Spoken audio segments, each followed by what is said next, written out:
Topesi nkolo matondi to remercier ce merveilleux Dieu. Oya sepeli lisusu kopesa biso poko kitoko ya vendredi à lelo. Le 14 juin 2024. Connaître les mystères du combat spirituel.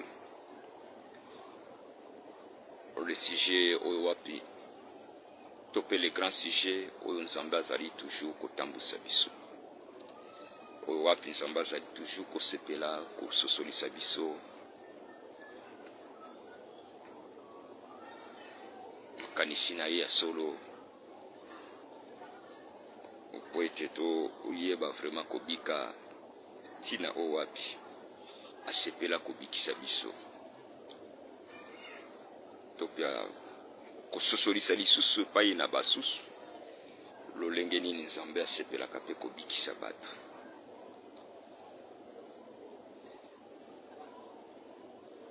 Ce sont toujours des choses wapi moto akokokanisa yango ezaka lokola bainformation bazo pesa. Mais ce genre d'information que l'Éternel a pesa biso, c'est ça sa parole incorruptible. Et c'est par cette parole que l'Éternel Ndiayebaka ko racheté batonaye oyo bazali na Sénégarima, batonaye bazali na boumba masumu. C'est par cette connaissance que l'Éternel est en train de nous faire entendre, de nous faire dire Ndayebaka ko sala vraiment musala na ye.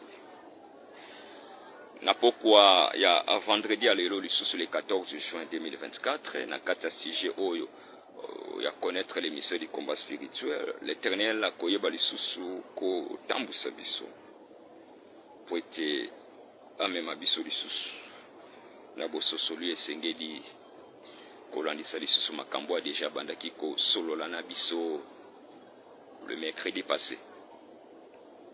Le mercredi passé. Toyebi ete le mercredi déjà nkolo azalaki déjà kolobela biso kotalisa biso na likambo wapi esengeli na moto nyonso na se na mokili azalaka nango pe yango nde esengeli ezala lokola arme oyo wapi moto nyonso tu azali komimona ete azali katikati na nkolo esengeli ya simba pe atambolaka nde nango.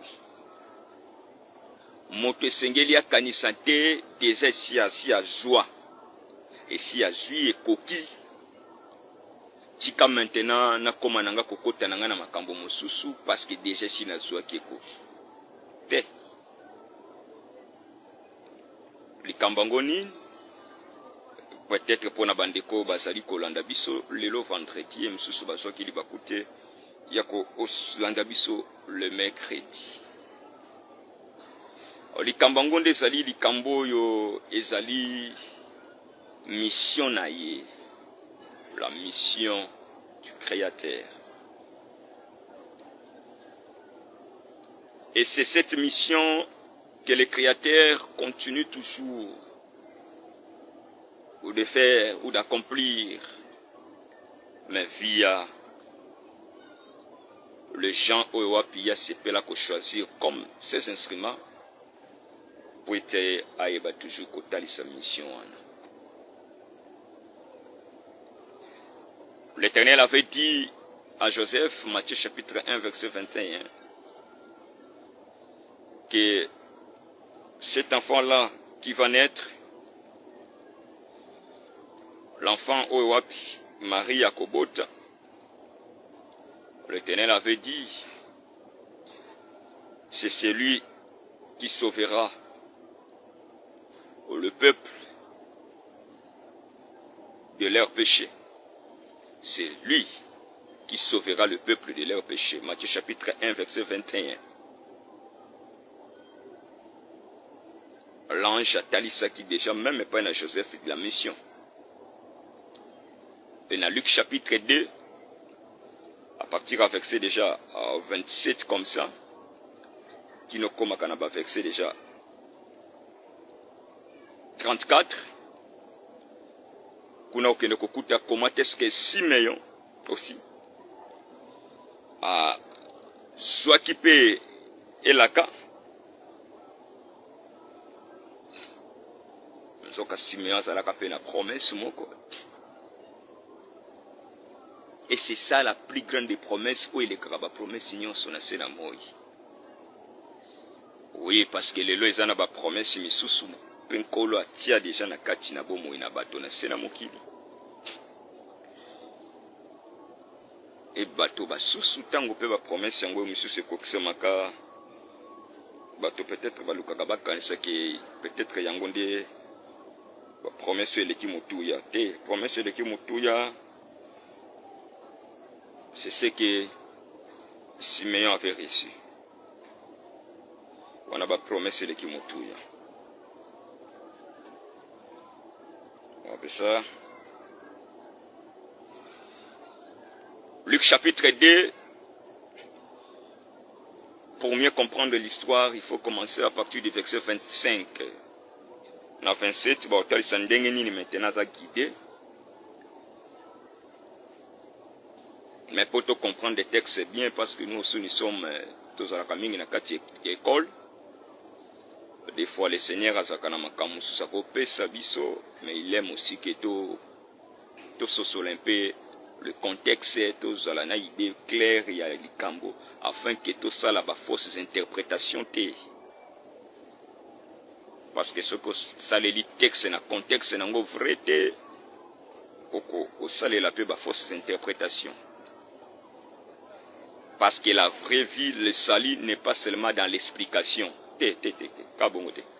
Mais le salut est dans la vraie explication. Pourquoi? Parce qu'il y a aussi des fausses explications ou des fausses interprétations. Le salut est dans l'explication. Le salut est dans l'interprétation. Mais l'Éternel a satika l'ennemi par sa ruse ayaka pe lisusu. Comme ma batone garema, voilà pourquoi ezalaka pe malamu ko signifier pe ba terme misusu. C'est pourquoi dans Jean chapitre 17 verset 3 bako signifier bako loete la vie éternelle. Lorsqu'on veut nous expliquer sur la vie éternelle, la vie éternelle consiste à connaître le seul vrai Dieu. Voilà. On ne dira pas seulement le seul Dieu, c'est bien encore d'ajouter ça, c'est bien. Le seul vrai Dieu. Voilà. Parce qu'il existe des faux dieux.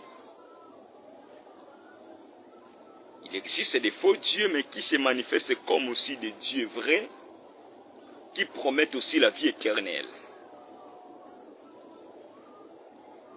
On va dire que la vie éternelle consiste à connaître le seul vrai Dieu et c'est lui qui l'avait envoyé. Voilà. C'est lui qui l'avait envoyé, c'est-à-dire c'est celui qui l'avait envoyé pour maintenant accomplir sa plus grande et sa seule vraie mission. Voilà. Parce que la plus grande et la seule vraie mission de Dieu, ce n'était pas au Bandaka Kotala, les Européens, les Occidentaux, ces hommes-là ont des voitures, ils ont des industries. Dieu n'avait pas envoyé un sauveur à Yaté pour que vous, maintenant les Africains aussi, vous ayez un sauveur qui vous aidera aussi à inventer, à avoir aussi des jeeps, tout.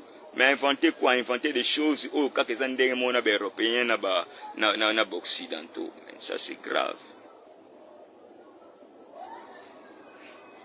Oui, parce qu'il y a d'autres personnes tout cela, c'est comme ça. C'est ça le rôle du diable. Le diable est en Goubaye, à Jimokili. C'est comme ça, comme Kolukasa, la Keye, pas Batomususu, à Talisi, race moko ke binonde bozande développé. C'est vous qui êtes développé. il viendra pour qu'il soit maintenant été ni moko tolobela kalelo sur les Africains. Aïe pour ce continent dans l'hôtel c'est que non, vous êtes les malheureux. Bon, maïe les trottés. Maintenant, quand les mêmes diables on a aucun de côté sur la bâtiment pour maintenant dans l'hôtel c'est que croyez celui-ci, croyez celui-là, celui votre sauveur, celui-là les sauveurs des noirs, celui-là les sauveurs de ceci, cela. Croyez à lui, croyez à lui. Pourquoi? Parce que bon monité Bamindele, bandimela, banzambe na bango, tala le londenge bazo développer, tala biloko baosala, tala biloko baosala, tala biloko baosala. Mais maintenant, lorsque Bantuan a besoin de côté, pour que ton dimela, les Africains bandimela pe sauveur na bango des noirs, pour que bango soba comme salanine. Qu'est-ce que déjà et l'emboni ne si boye nango, oh si copé ce qui bato bandimeli ba comme sala. Quoi? Ba comme sala soni. Donc au moins na kana kata mateya lorsque ces hommes-là vous prêchent de croire. On a sauveur des noirs, sauveur des ceci, sauveur des ceci. C'est-à-dire au moins na kake ba même abino kake bobanda ka ko luka ka bosala. Mais biloko mbonu ka bosala.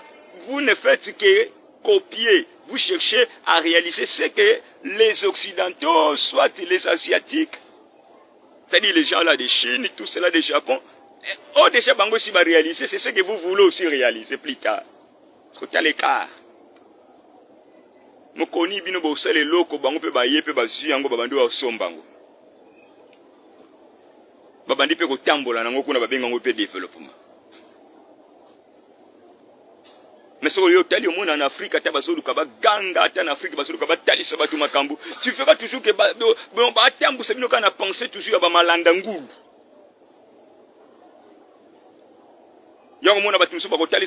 Rwanda si comme développé, Mboka Songol comme développé, regarde en quoi? Oh ici ni moi tel que ici n'année. Parce que eloni ya bango ya sika ba comme ça là, oh maintenant les Japonais, les Chinois, ba comme ce ko ya hotel ke loko biso to ko za ngote to ko sala ngote, maintenant et ils commencent maintenant à venir acheter ça ici. Pour que maintenant ces genres des inventions fassent leur valeur, fassent leur fierté. Rien du tout.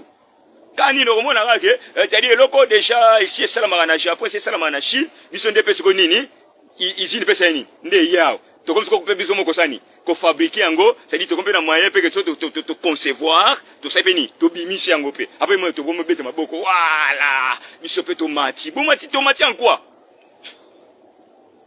Tomati na nini? Mukoni biso moko pe to koya pe to sali loko ya ndenge moko ya biso moko et maintenant ces hommes là ba chinois ba japonais pe ba yawa ba yepe ba yo yekola ko tanga po ba pe ba tanga ba ke sala kuna bando mona pe ba mati mukoloni moko mona siko bazo sur la batu ba biloka bongo pour que bando talisa batu que voilà il faut vous croire hein? Envoyer à Banoira Yaka déjà. Nzamba satinda mobiki sebayindo. Nzamba satinda bondi melaye. Pour que mayele fungwama. Pour que batona biso ya ista. Baya boy na boy. Babanda pe ko inventer. Mais il va inventer quoi? La grande partie, on n'est que des suiveurs.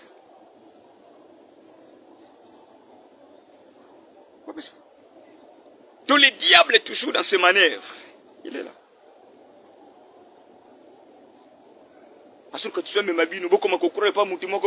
Vous devez commencer maintenant à croire, à penser que oui, nous avons un problème spirituel. Maintenant, nous devons croire maintenant à ces sauveurs ici pour que nous puissions régler nos problèmes spirituels afin que notre esprit maintenant et fungwame se développe pour que tout comme on invente.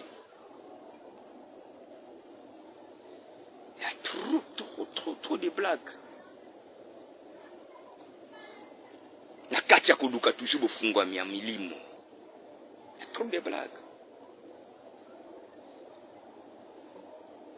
C'est pourquoi l'Éternel il là toujours. Il y a oh yes, il y a tinda ya motuya, il vient toujours encore. Il y a toujours ko bête la société. Na oh esengeli vraiment. Esengeli d'abord to simbaka. Opende esengeli ko simba bien. Ndegeni esengeli to comprendre toujours bo na biso malamu.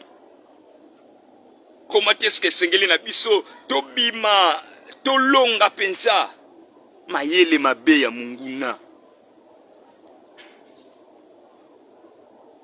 munguna nde ya nani? Munguna ya ye moko mokeli. L'ennemi du créateur, l'ennemi du seul vrai Dieu. L'ennemi du seul vrai Dieu.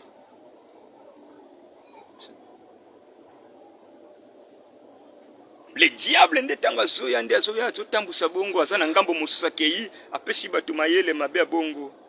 Ayepa batu saisi bango bongo. Ndenge bokeseni na ba couleur à l'opposo, c'est comme ça aussi. Ba sauveur pe ba bikisi pe ba keseni. Mais reconnaissez pas batu misusa yebisi bango te.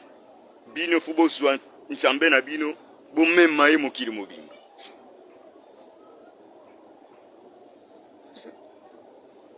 Ils sont comme ça. Le diable il est partout. Mais heureusement toujours parce que le maître de l'histoire azalaka toujours. Ce ne sont pas à nous que le maître de l'histoire choisit. Bisotende batu toko chanja ka le système du monde. Mais c'est lui-même le maître de l'histoire. Nde ako chanja ka ba système ya makambo maintenant par ses instruments. Voilà. Mais ce ne sont pas les instruments la question. Ah, parce que souvent bato mingi balingaka lisusu batambola na makambo misusu ndenge wana.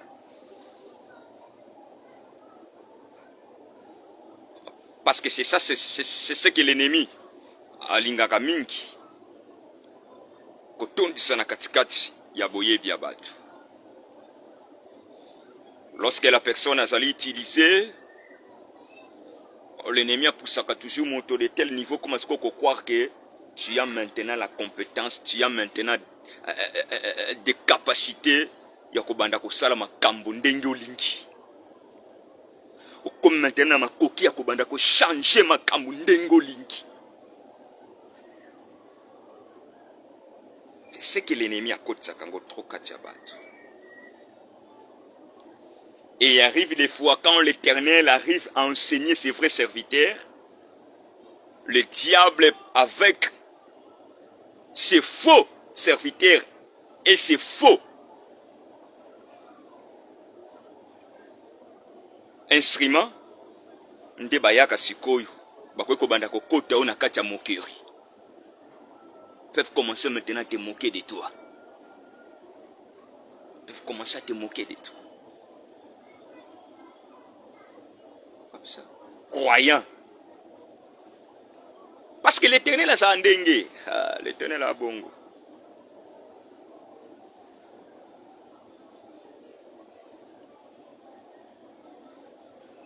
Parce que l'Éternel, ce qui a poni yo,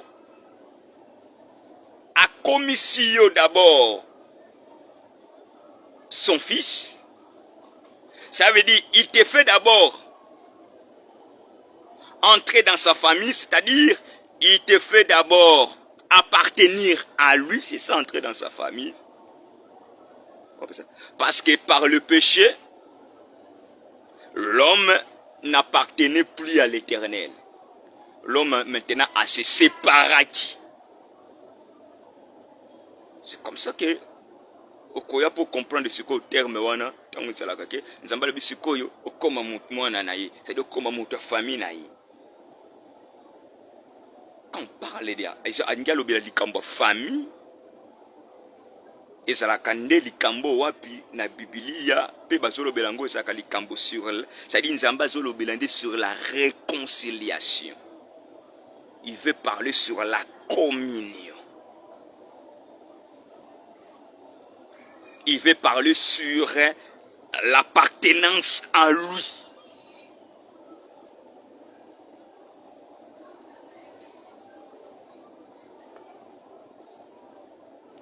Il veut parler sur l'appartenance. C'est ça likambo tango lunga lobe. C'est la femme. Parce que ceux qui ont tali mingi ombre, ceux qui ont landi mingi na ililingi, ezalaka pasi pour comprendre malamu la vraie pensée de Dieu na ndenge ya kosala mosala na ye. Merci Saint-Esprit. Ça veut dire ndenge kola soki na biso nde sika siko tokotanga texte wana Luc. Ça veut dire soki okei kaka ovandi mingi obibona tikalaka wana natalaka ba Noé natalika lisolo ndeni nzamba zo ba Noé natalika lisolo ba Abraham bo natalika lisolo so talika lisolo ka ndenge masolo beta mande ba koma bongo ezalaka facilité pour comprendre malamu ndenge penza nzamba bongisa ko utiliser ba vrai serviteur na ye kuna omona ngo clarté kuna ezaka na problème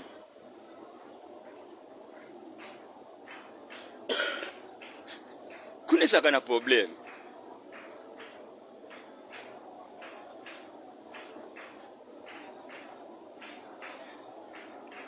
Prenons cette écriture des 2 Corinthiens. Connaissez ça qu'on a problème. 2 Corinthiens 3. Quelque chose. 2 Corinthiens chapitre 3.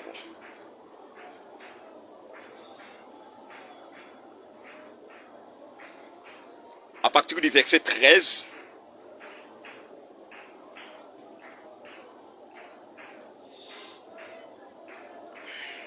Jusqu'au verset 17. 2 Corinthiens chapitre 3, au verset 13, jusqu'au verset 17. Du verset 13, du 13e verset, jusqu'au 17e verset. 2 Corinthiens 3. Dans la version français courant. Nous ne faisons pas comme Moïse. Écoutez un peu ici.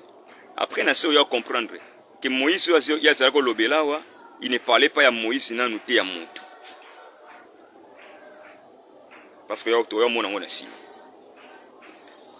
nous ne faisons pas comme Moïse. Il bosse d'abord Moïse, il dira que Moïse à Moutou. Mais après, tant que kita, au moins, Atikalaki kakate na Moïse ya Moutou. Mais Moïse, moko, ezakora. Tout un système mobile déjà, c'est-à-dire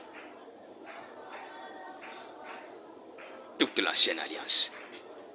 Donc, ils ont la coûté ma propre Moïse. Nous ne faisons pas comme Moïse qui se couvrait le visage d'un voile pour empêcher les Israélites d'en voir disparaître l'éclat à passager. Nous ne faisons pas comme Moïse qui se couvrait le visage d'un voile pour empêcher les Israélites d'en voir disparaître l'éclat à passager. Mais leur intelligence s'était obscurcie. Donc quand Moïse se couvrait le visage par ses voiles, oh, likambo azolo bandeza likambo sike ko sala manzo kande tangu mokolo moko Moïse ko uta kangomba kiti abando pesa ka peuple message je pense nzambe ba peuple bandesa ko kokate ko talaka elongi ya Moïse. Les peuples basenga ki yeke azipana ne longi parce qu'il n'arrive pas à regarder. Moïse devait couvrir son visage afin que cet éclat-là ait continué de frapper le peuple. Maintenant, le peuple a bandé koyoka Moïse. Quand Moïse parlait, n'a à voile. Moïse a à voile, on ne voit plus son visage. Moïse est en train de parler au peuple et le peuple maintenant écoute. Ce que geste tout Moïse a bandé au sala. Et ça qui problème mobimba pona bayoki. Maintenant, wana so tudi batotango wana bwanda yoka te, ayiso to yoka. Alors baki nini bako répéter lopi makambe bayoki.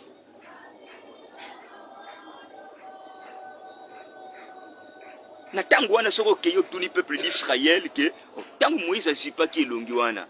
Siko sanga nda loba bino banda ko koyoka yoki. Ba ayiso to yoki. Po soko po zongi peka na écriture bando tanga to komona. Que peuple pa anda sani. Ba sala makambo Moïse saini. Abande ko loba. même makambo belé aloba na sa voile peuple abande ko respecter ngo mais yaka siko kotar na verset 14 azoloba nini alobi tango yazo voile ndenge wana et créer tout un problème et pas peuple abande ko yoka problème ni so créer et salier que leur intelligence et salinine est commis obscurci.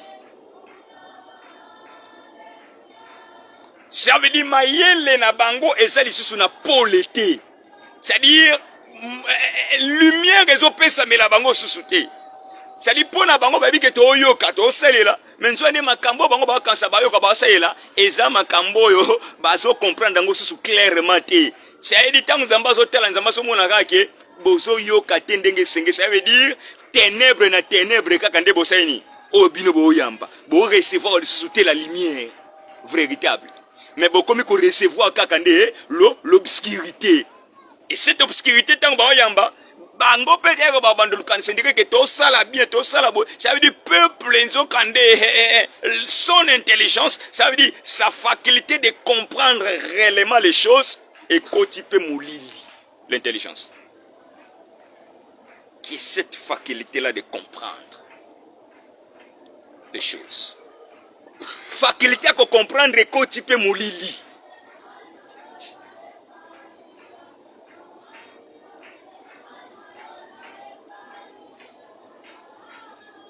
Mais leur intelligence s'était obscurcie.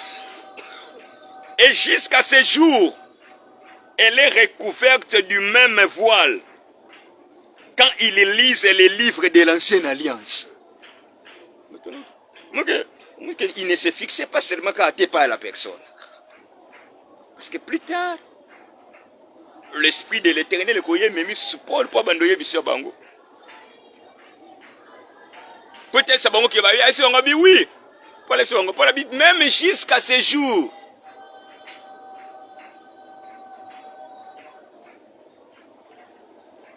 Le même voile. Et ça toujours. Qu'on travaillait. Oh, ils travaillent ce qu'on dit. Ah oui, ils ont travaillé quand ils lisent les livres de l'ancienne alliance. Quand ils lisent les livres de l'ancienne alliance. Ce voile ne disparaît qu'à la lumière du Messie. Ce voile ne disparaît qu'à la lumière du Messie. Ce n'est qu'à la lumière du Messie que ces voiles les ont disparaître et disparaître. Aujourd'hui encore, chaque fois qu'ils lisent les livres de Moïse, un voile recouvre leur intelligence. Mais comme il est écrit, lorsqu'on se tourne vers le Seigneur, le voile est enlevé. Maintenant, il va expliquer ces mots-là, Seigneur. Ah, parce que tant que le mot Seigneur, la personne risque que soit Seigneur, le chef de la terre. Quiconque croit au Seigneur sera sauvé. C'est là ils ont écrit.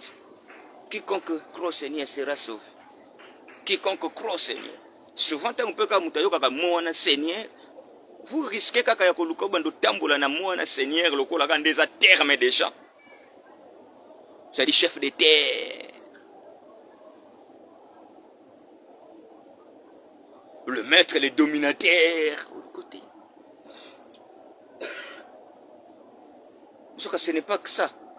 Vois les olongwaté parce que tu es aux obalou qui te bando kota la te po bando baka. Oh, Yeshua si yankolo nanga. Yeshua si yankolo nanga. Maman voit les longwa, voit les longwa bongoté. Ça va mais bongoté. Oui, parce que il y a commis lorsqu'on se tourne vers le Seigneur, voit les uns enlevés. Mais ça le Seigneur en Seigneur était à confondre terre bando baté que kolonanga, kolo yasu directement voit les longwa pété. Ce n'est pas ça. Le Seigneur là a moana batiaki Seigneur et ça a une signification nango selon la pensée de Dieu. Et le verset 17 on va maintenant donner l'explication, la signification de ces mots là Seigneur. Na contexte oyo. Seigneur nini onda kokolongo la voile wana. Signification za nini pour na Seigneur pour longo la voile wana. Dans verset 17, on dit quoi? Or, le mot Seigneur signifie ici. Voilà. Parce que cela ne va pas toujours signifier par, et que signifier partout. parce que ça na tango o wapi Yesu Masia ekosenga na ye aya azwa règne pe contrôle ya mabele ya mokili oyo. Si à ce temps-là maintenant aussi nde penza bakomona ye pe akomimonisa malamu qu'il est vraiment Seigneur. Et il viendra aussi avec bateau ya ye pe bakorenine na ndengwana, et ces hommes-là aussi seront aussi des seigneurs. Mais lui sera maintenant le Seigneur de ces seigneurs.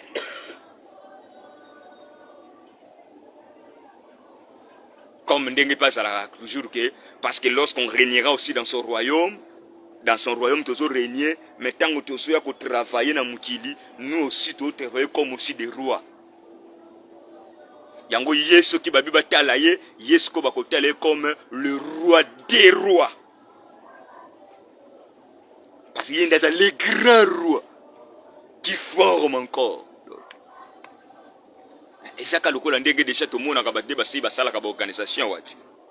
Okomona bango na bango président république, mais ceux qui baki basangana basala organisation. Na kati basala beni. Baloka pe ba nommer nani. Mutu moko s'appelle quoi nani? Représentant na bango. On m'a même soupi bati pe terme wana pe. Bati pe mso pe yende mutako sala président. Mso ça bo. Na union africaine. Entende mutasani ako exercer peut-être mandat pendant une année. Mso yende mutasani, yende mutako diriger bo, yende mutawasani, yende mutako sala président. C'est-à-dire na minute wana ya comme pe le quoi nani? Président de qui? Il est président des présidents. Mais il n'est pas président ya bamboka wana te. Po mboka wana peuple mboka na ko diriger bango na bango te. Lui il est le président des présidents par rapport à la commission na bango to ya organisation basali wana. C'est-à-dire organisation des organisations ba peuple te. Net Nations Unies, les organisations peuple te. Net Union africaine, les organisations ba peuple te. Les organisations ba konti. De pour côté kuna kuna za makambu na bango ba chef za likambu ya ba peuple ka boite bokende.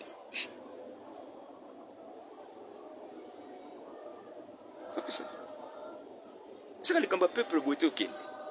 C'est comme ça aussi bilo qu'on a déjà soit Congo par rapport à Bongo, parce que c'est ça encore ce que le diable lui-même ça nango pour jouer nango. Yemo kwa kosa diable pas kosa la wana pe tango ko régner na bo konjinaye lorsque akoya ko travailler, c'est-à-dire akozwa lisusu ba konjimi susu akomi pe lisusu nde ko diriger bango. Mais ba konjwana pe baza ba roi na ba royaume na bango.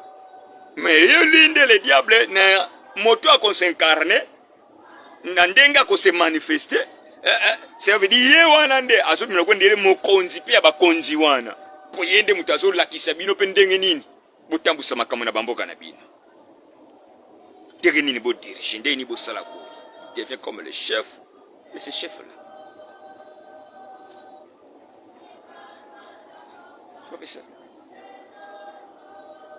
c'est dans ce sens-là encore. Donc, or, le mot Seigneur signifie ici. Pourquoi? Parce que le mot Seigneur ne va pas signifier partout. Ne va pas signifier. Ce n'est pas partout que ce mot-là va toujours signifier ce qu'on va écrire ici. Non. Il y a de cet endroit-là où le mot Seigneur gardera aussi sa signification sur les dominateurs, les chefs là et la terre. Et gardons. Mais lorsqu'on se tourne vers le Seigneur, les fois les autres allons enlever. À ce que le Seigneur, il faut comprendre yango parce que azana a signification propre place wana.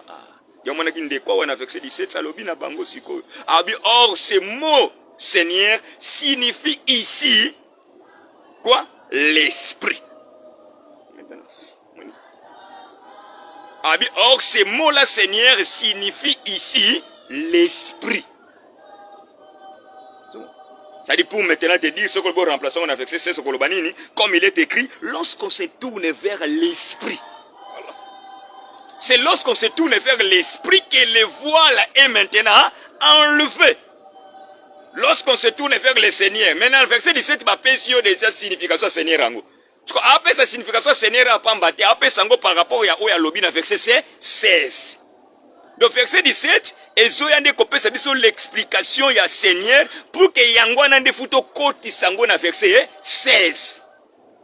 po banda siko koyebaka nani nde oyo enlevaka le voile o wapi esalamaki na nzela ya Moïse. Petit kalimbala moko ti lelo lorsque pe bato baso continuer ka kotanga nini là les livres de l'ancienne alliance. Qui enlève ça? Est-ce que ça ka pona ye kaka na bandolo baka Yesu ba mo voile longwe?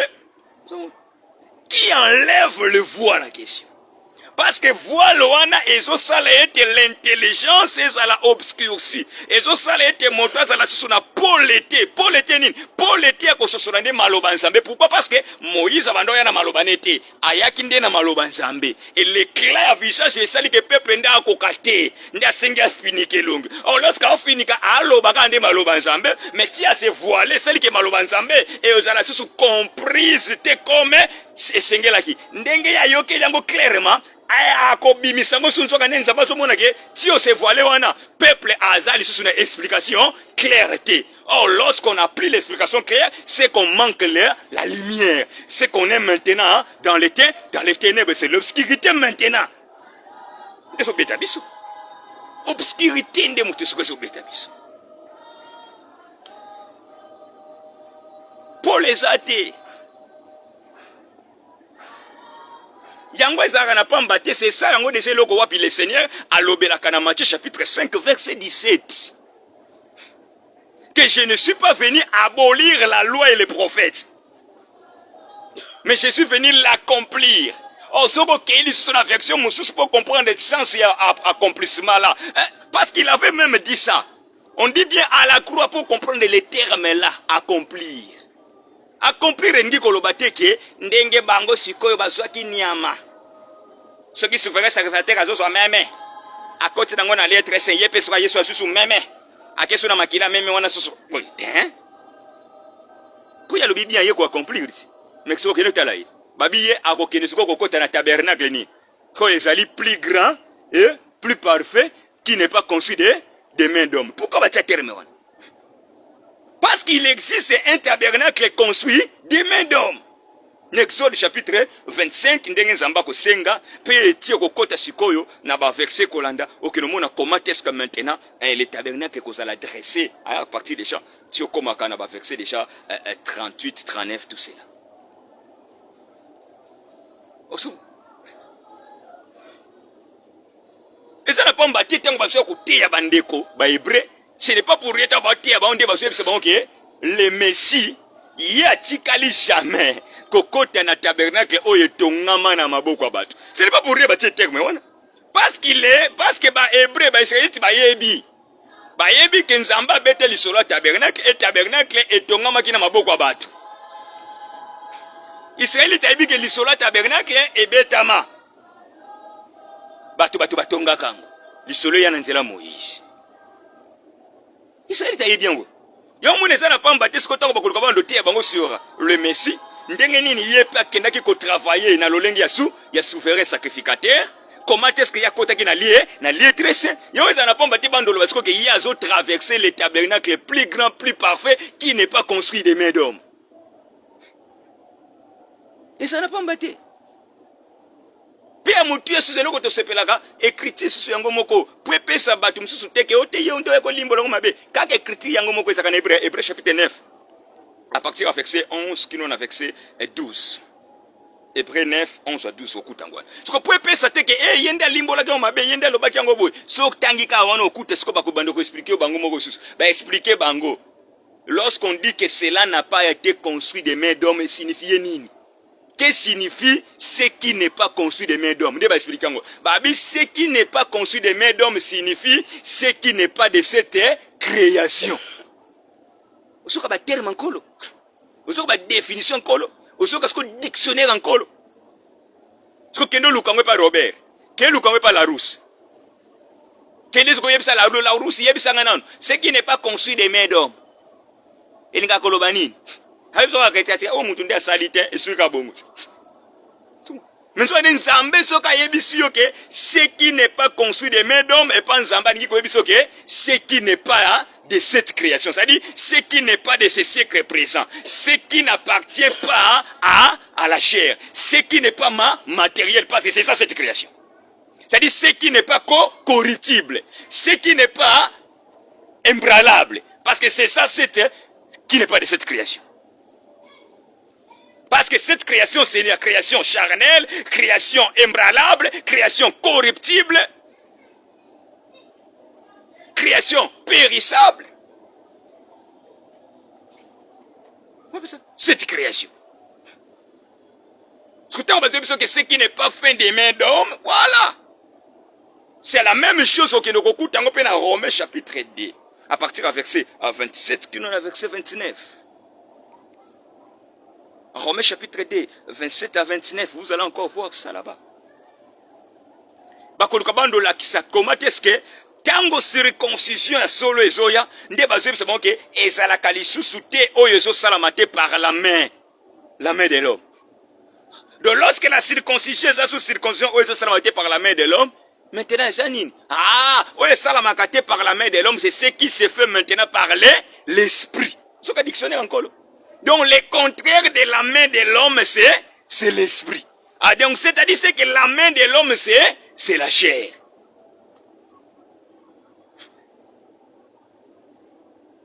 La main de l'homme, c'est la chair. Romains chapitre 2, verset 27 à 29, ok, Koutawana, sur la circoncision.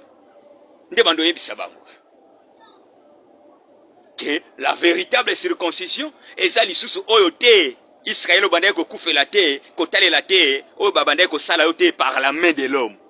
Ce n'est plus ça. Ce n'est pas ça. C'est qu'on utilisait des pierres, on utilisait tout cela pour enlever le prépuce. Ce n'est plus ça. Alors, les assurances du cambo à la main de l'homme, donc c'est l'esprit. Il y a un moment comme si c'est l'esprit. Comment est-ce que l'esprit vient maintenant faire circoncire quoi? Parce que la circoncision que l'esprit vient faire, l'esprit maintenant vient faire la circoncision où? C'est du cœur. Pourquoi? Parce que dans le cœur de l'homme, la main de l'homme ne peut pas aller là-bas et circoncire. La main de l'homme ne peut pas enlever le prépuce, ça veut dire ne peut pas enlever la chair dans le cœur de l'homme. La main de l'homme ne peut pas le faire. Ce n'est que l'œuvre de l'esprit. Pourquoi? Parce que le cœur fait aussi partie de l'esprit. Le cœur fait aussi partie de l'esprit. Donc la main de l'homme qui est la chair ne peut rien faire.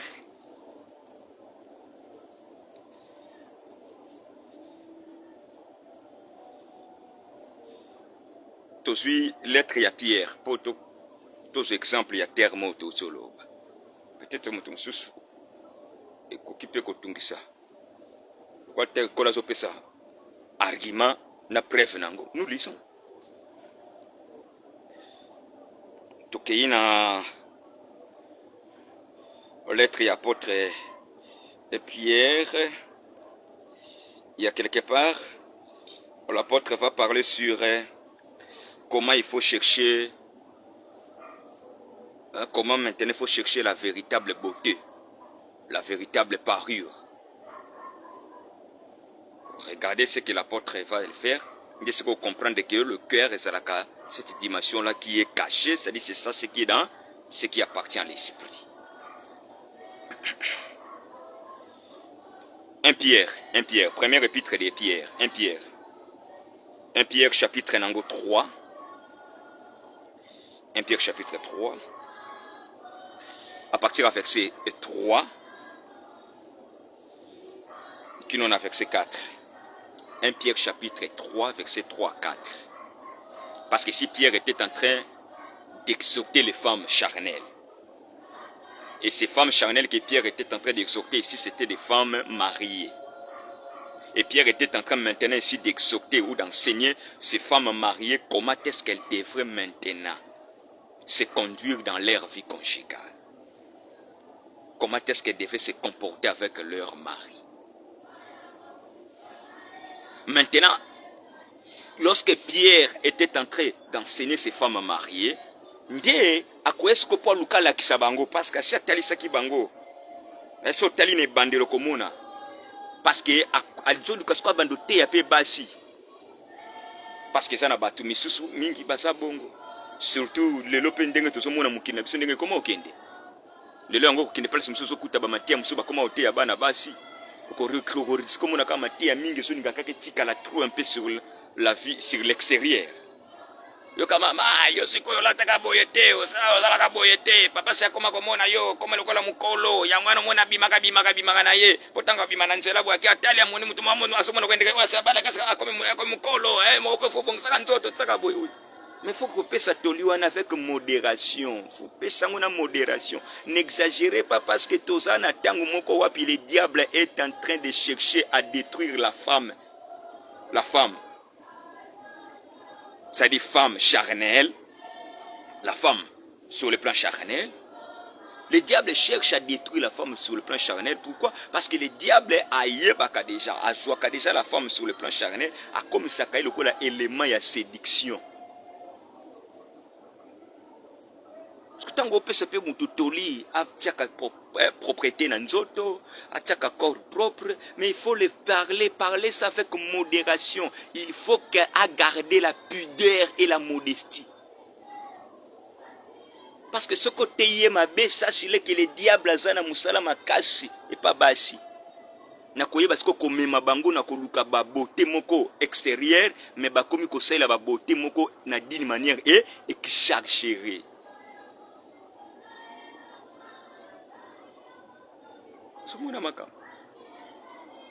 Et comment est-ce qu'il y a des fossiles? Comment est-ce qu'il y a des faux ongles?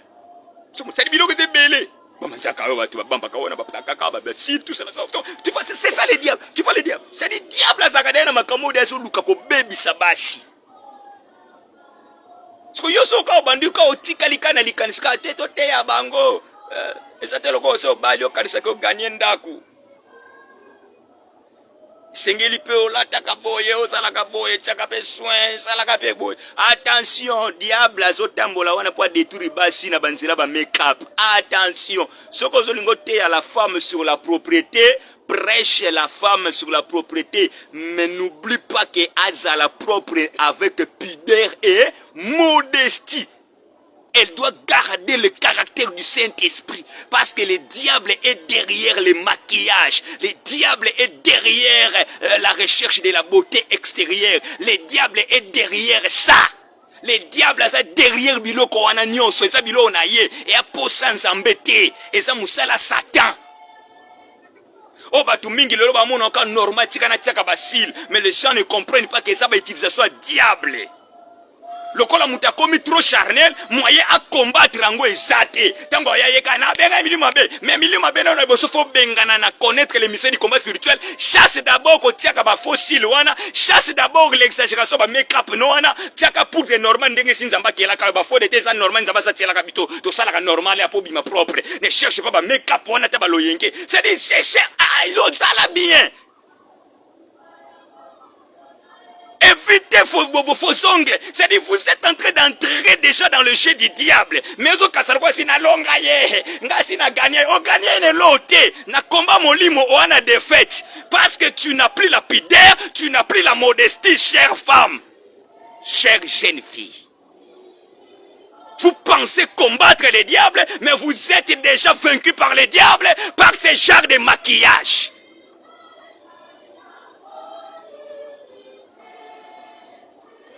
Et là, on est flatté tout facilement. Parce que tu connais pas au bon Dieu, au son de gêne.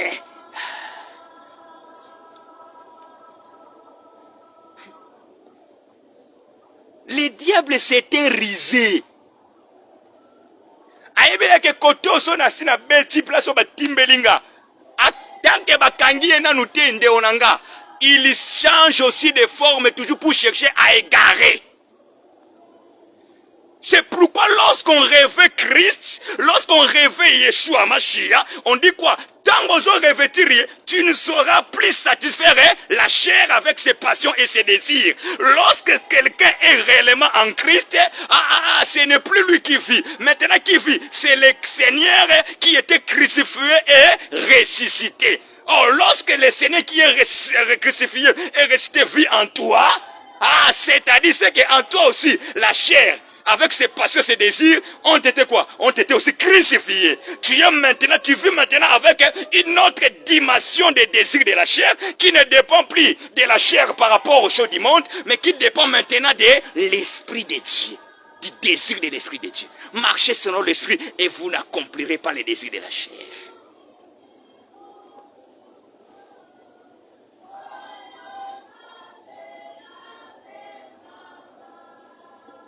Parce que biso na sena mukili poto mone loko mabe surtout bato ba mingi balobage bakomo sambela po ba mone loko mabe yazo zilanda mona ke libale kufi mabote so yate misale sate wanda bi awande pendelo sata abundi sa so mais lorsque mon que atiele au mobo bato ko bakomo lula e bien comme kitoko là maintenant mutaye ba soute ke si ba tango ba egare aye bate parce que mukili betele maboko.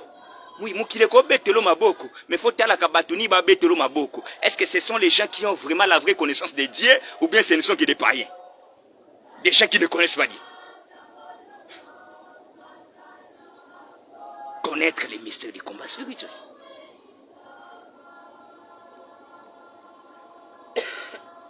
C'est un moment où ça dit battre belle, qu'on prie.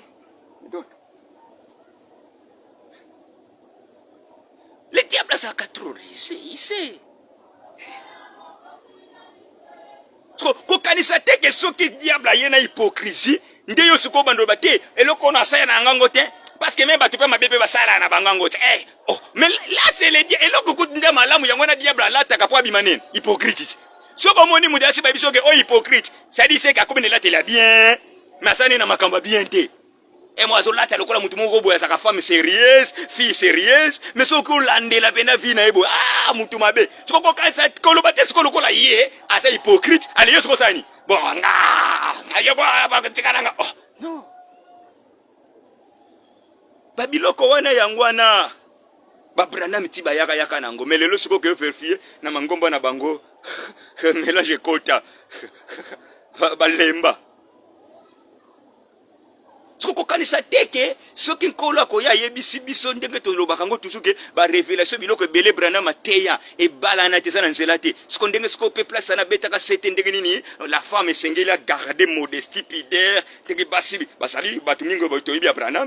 Ce qu'on kasate ce que et loko wana ce qu'on pour lobake ah ce qu'on pour fait côté ndeni bamba lobake brana mayana mateya solote. Ce qu'on ce qui peut na ela telendenga ba laksa bana basian. Ce que ça kana pas solote c'est sande diable tango aya par Branham ayaka te pour que to yeba imbalamo que ça c'est le diable mutayeli biso mateya yango koya na apparence lokola mutu moka sa nini akende na makamoni ya solo alati biso apparence à vérité mais biso ce qu'on fout au tala pe vérité ngo tina kati ce que to vérifier ngo na kati bando na ba enseignement ndeto kuti que oh les enseignements sont corrects c'était ah donc on ça dit ah yeli biso kaka apparence ya vérité mais azana vérité ngo te yemoko na kati enseignement na ye mingi eza nanu vrai te ebalani te na vraie pensée ya sali ya nzambe mais abatami na nsima makambo mosusu akuti kete place mwasi alata bwatosi mwasi azala bwatosi po place mutango mutu amona bongo amonake te baza na lebon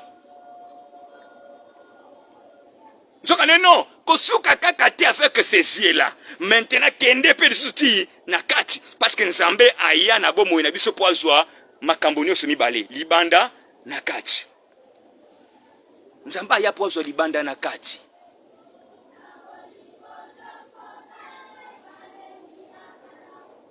Nzamba ya pozo libanda na kati. Biloko ebele diable azo sala kanambre.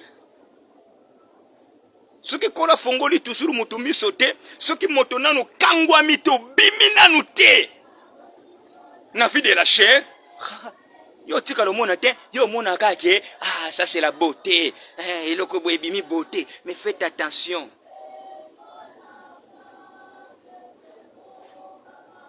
Le Saint-Esprit a saka ne loko mokonda tambola nango abandoli la kiso toujours. Ce que loko ebimi beauté metala yango bien. Il faut que cela garde la pudeur et la modestie. Ce que garder pudeur et la modestie c'est fou. Ah, faut que banango. Parce que loko il faut garder pudeur.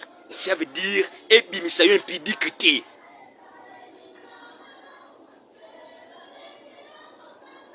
Peut ça la fait comme modestie. Ça veut dire ekoki kozala te trop exagéré. Et ça là trop simple, moderne, normal. Et comment blessé t'es? Yo moko mona ka diable te kuna na ngambo ne kuna te kinde na catholique mona ka diable te pa ba mamelo. Biso mona mamelo le oni na ko lata pena sambriye bongo.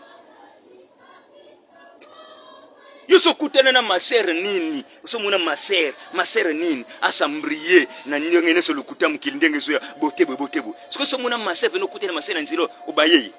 Okuta pena maser obayeye. Obi mabe. Yo so mona ngo. Esala te.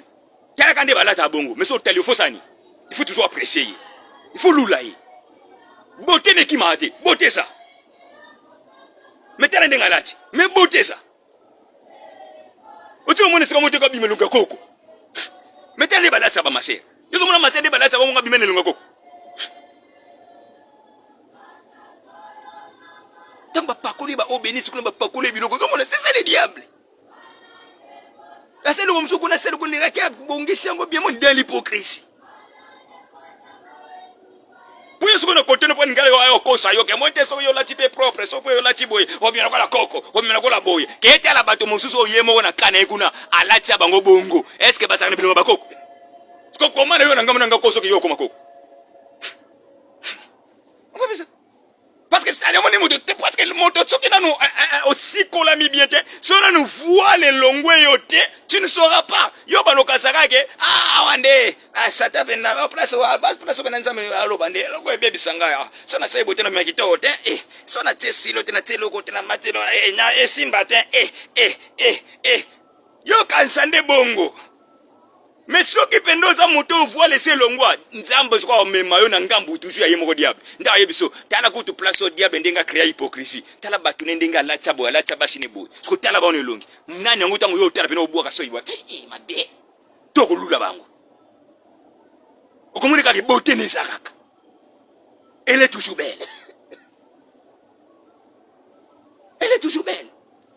Mais yo comme na turu na yo boy soko yango mona mutako azokoma ke soka tie make up te moi bimelongi kitoko mais soko mutalongo la make up o mona longi comme mukolo muta comprendre ngo kati o mati bo comprendre ke se biloko satan o tiango o bimilonga chaîne o longo lango mutako mona azoye bo bien te yo moto comprendre ke o se biloko bien te ou se biloko bien te comme l'homme benga comme ça mo wumbu na sala kana ngo po batu balula ngai mais so ba longo longo mutala amona nga so kitoko te.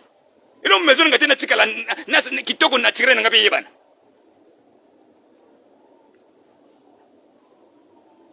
Bango kuna ba masera ba kitoko pa beti ba make ba poti bilo boni. Rien. Mais elle est toujours belle.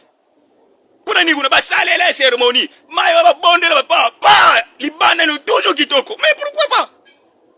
Pourquoi pas biso peso tobito to sinkolo nkolo pas continuer te tuko sani ko embellir. Libana la biso. Ko bimisa du po parce que tu respecter. Toto ça y est.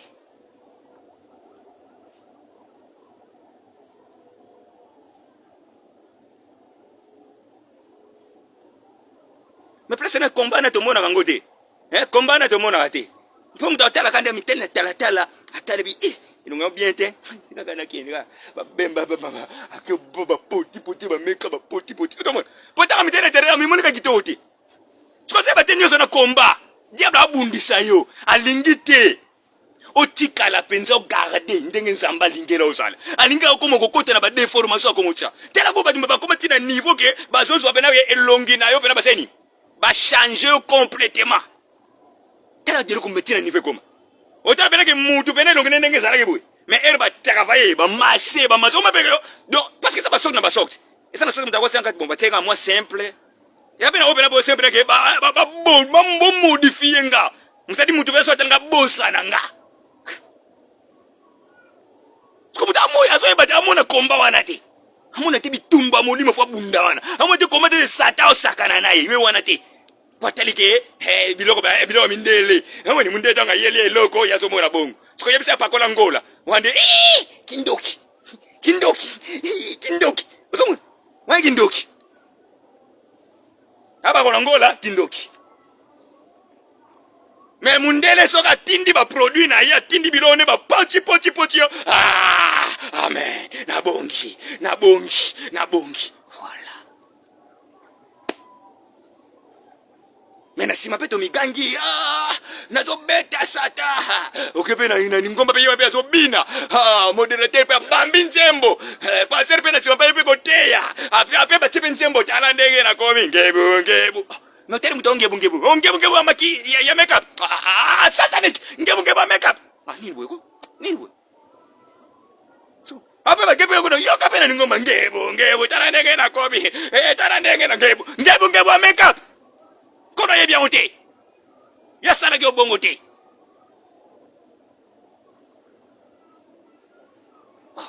kono sala ke obongo te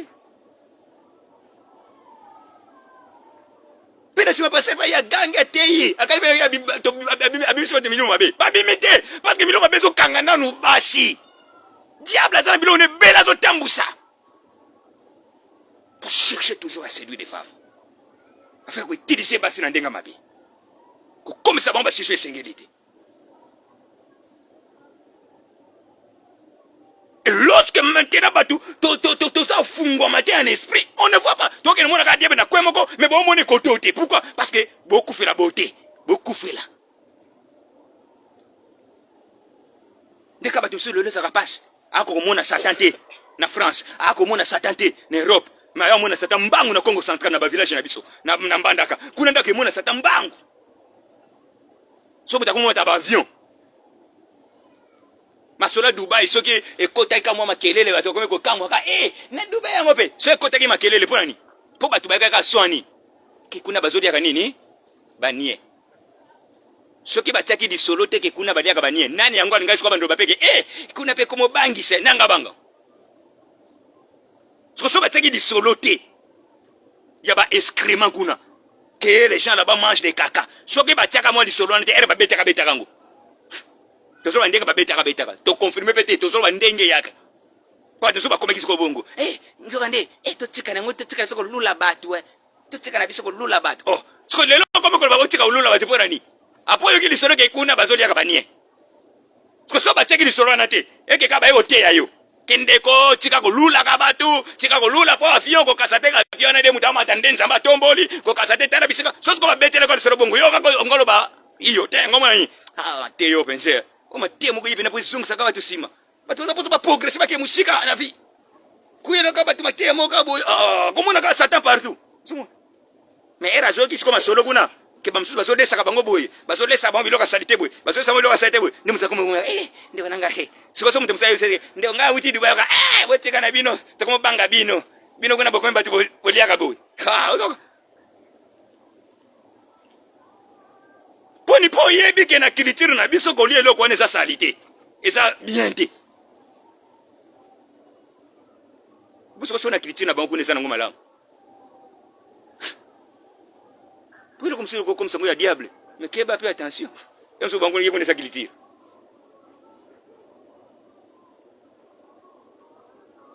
Poni po muta yoke loko mongo sko yoke on entendement. Il y a culture.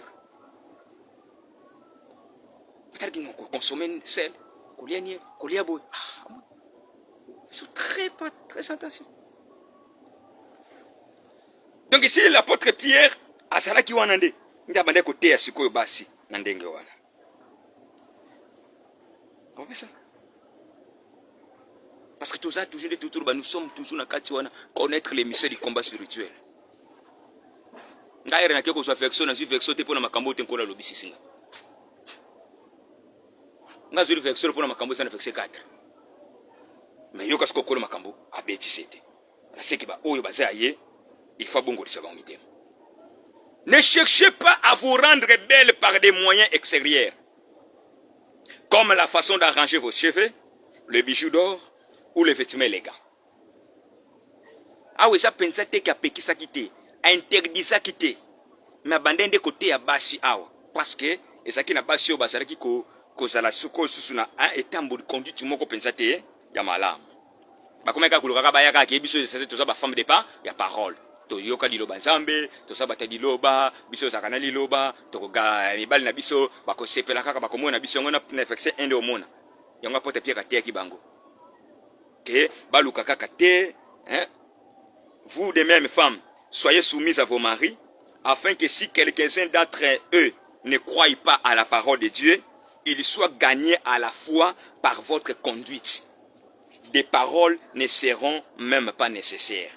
Ça c'est quand on a abi nazote ya sate siko basi kwa abi oui parce que ekokuta na basi musubo sadia wana mabala emsu mibani abi nona bandimela nkolote basana na fuate la foi qui sauve abi siko bibala bongo sope nzame pasa na posa ke na nzela yo mwasi a gagner ye abi okoza laka mwaso ka teke maloba kake ngana sambelaka ngana saraka boy mais mobali siko tanga zotala conduite na yo mobali tanga zotala etamboli na yo azokuta nini azokuta mobali sana ando sana doute ando baka mwaso alobaka sambela mais tale zaleli na ye yama siko pona bandeki plutôt pierre bandeki ko tia bango basi ya siko ala tsenga bango siko comment est-ce que ba luka siko ko saraka pe na nini na ba bonne conduite yama siko pona ko tia bango siko les bonnes conduites yango moni siko nda bandeki siko ko ebisa bango siko OK ko kanisa teke na ko luka kaka ko garder beauté extérieure ndo sani ndeko zala wana oko gagner mobali na yo non abiko suka kaka na beauté extérieure te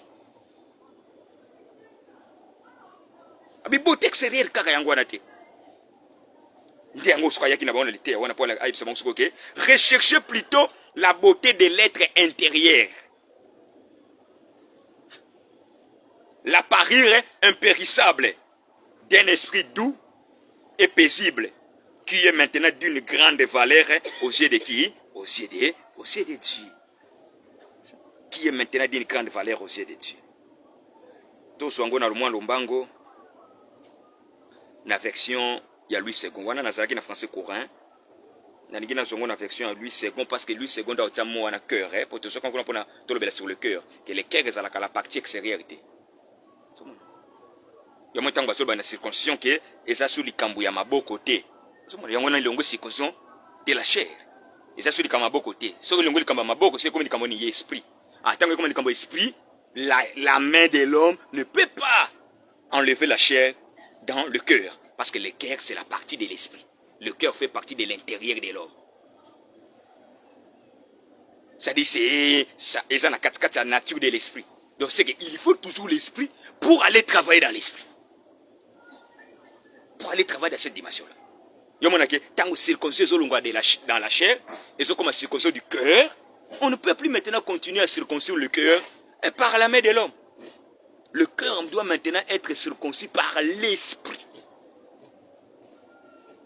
Par l'esprit.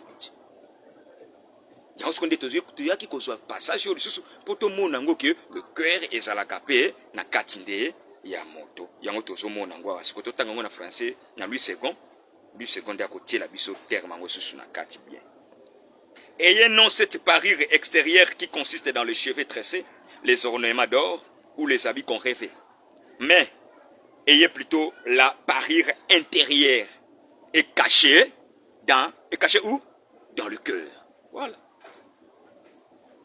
Ayez maintenant cette la parure ou la beauté, cherchez plutôt la beauté intérieure. Cette beauté intérieure est cachée où? Dans le cœur. Est-ce que vous avez me poser question que vous voulez? Babi c'est le kaka kitoka wapi? Kitoka mutema. Est-ce que kitoka mutema na ukonde nini? Kuna na kutia nini? Rouge lèvres, bokanga mesh nini? Bunaota plant nini? So babi luka kitoka mutema. So moto. So ne tango ba sengi siko moto kitoka mutema.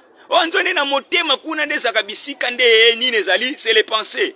Dans les pensées c'est là où il y a maintenant quoi? Le caractère. Voilà. Le tadi tango motazo ce ko luka kitoko motema, c'est que a comme ce ko lobelo nde sire ko lukande ko sala maintenant na ba bon, le bon caractère, ou ko luka siko obano manifester les bonnes œuvres. Ayez de bons caractères. C'est ça la beauté du cœur. Moi non kitoko motema. Le bon caractère ndi yango de kitoko motema. Donc ceux qui moto azana bizaleli ya malamu te ye wana nde moto ya mwana même na mukirikutu bato bakango pe soka mutu moko bo swata tiri muninga poison aseri muninga mabe na lingana na biso mingi baloba ngo mwana babini amabe amutema ni mutema kito baba ni amutema mabe soka amutema mabe poni balwi ka amutema malamu te kitoko te mabe poni mon l'acte qu'il a posé. Makambo asali wana kobo mabomi muninga makambo a créé wana écoutez que ça soute que voilà de lorsque basengi moto aluka la beauté du cœur La beauté du cœur. C'est chercher maintenant le bon caractère. Le bon caractère. C'est ça la beauté du cœur. Mais ce que ça canelo pourquoi mu tout yezo baksama sur ça. Ni les aliwana, ni les baksama. Babi mais ayez plutôt la parure intérieure est cachée dans le cœur, la pureté incorruptible d'un esprit doux et paisible, l'anda sikoyo comme baksama mutu ya babi nini qui est d'un grand prix devant qui? Ah, devant Dieu. Voilà. Qui est d'un grand prix parce que c'est ça le vrai homme. Parce que c'est ça ce qui est d'un grand prix. Yo mona pe nzambe tanga ko ya pona mutu nzamba solo kande nini mutu asala nini abongisa bongola motema arrepends-toi de chercher la transformation du cœur parce que c'est là ce qui est d'un grand prix. Pourquoi? Parce que c'est là maintenant la source de la vie de l'homme. Parce que c'est là maintenant qu'il y a le vrai homme. Yango ndeka fwe sala d'un grand prix au CDT. Parce que vrai mutu yewana muta solo nda zakawana. Yamona kasiko sika ke nzambe okoki jamais koyepa nzambe par hypocrisie prolongée.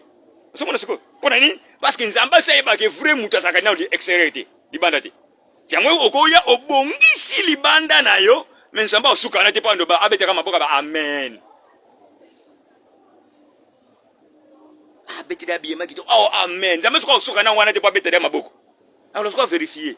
Est-ce que asali yango parce que aza bien to alati kitoko boye, alati décemment boye, alati bien boye, alati avec pudeur et modestie, asali yango pour ça penser bien, to asali yango ka pour ça nini? A tromper vigilance. C'est ça.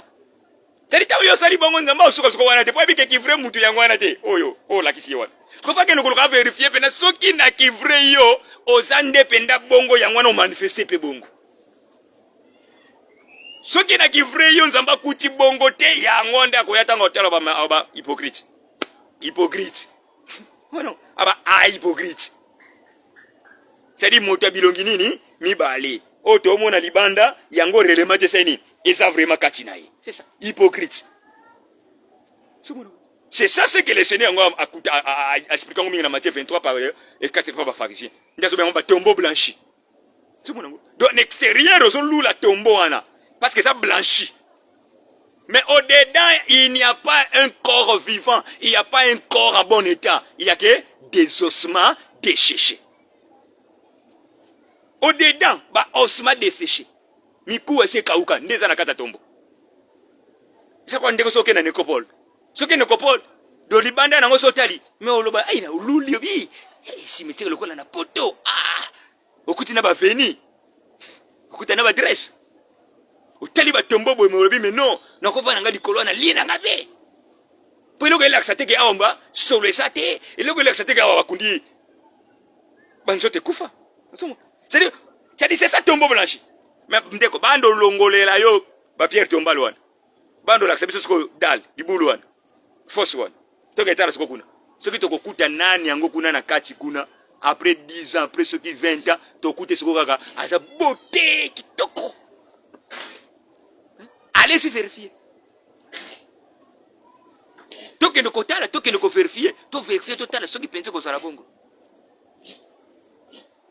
na kati yango baloko bafongola kuna mebele babanda mbangu. Peut-être que monsieur Bokino Kotala Kuno Okuta déjà monsieur rien. Mikou na mikou. Parce que pour sonyo soto et comme kanango et zonga pena pour la sebizo yange o ntwande tuko otomona ka poso. Ntwande sa pena ni ya ka pena poussière. O biso to kanisa ka kesa poso. Mais ntwande sa ka pena en vrai sa ka pena pe poussière. Pour ce que fandi wano ku découvrir ngo et ça kanango ntwande pe poussière et kobunga. Parce que si ma copola kagame récile et comme poussière, ce ne sont que les ondes de Moutetikala. Et donc Tikala ka dire bezala mikou. Yango na bato misusu na culture na bango, loka ba ke osana ngope poussière, yango ba misusu na culture mo bazala bongo. Ceux qui corps est comme de chaque cadavre, qu'est-ce qu'ils font? Au moins basani, batumbiam. Pourquoi que ça na ngope ka poussière? On cherche ça.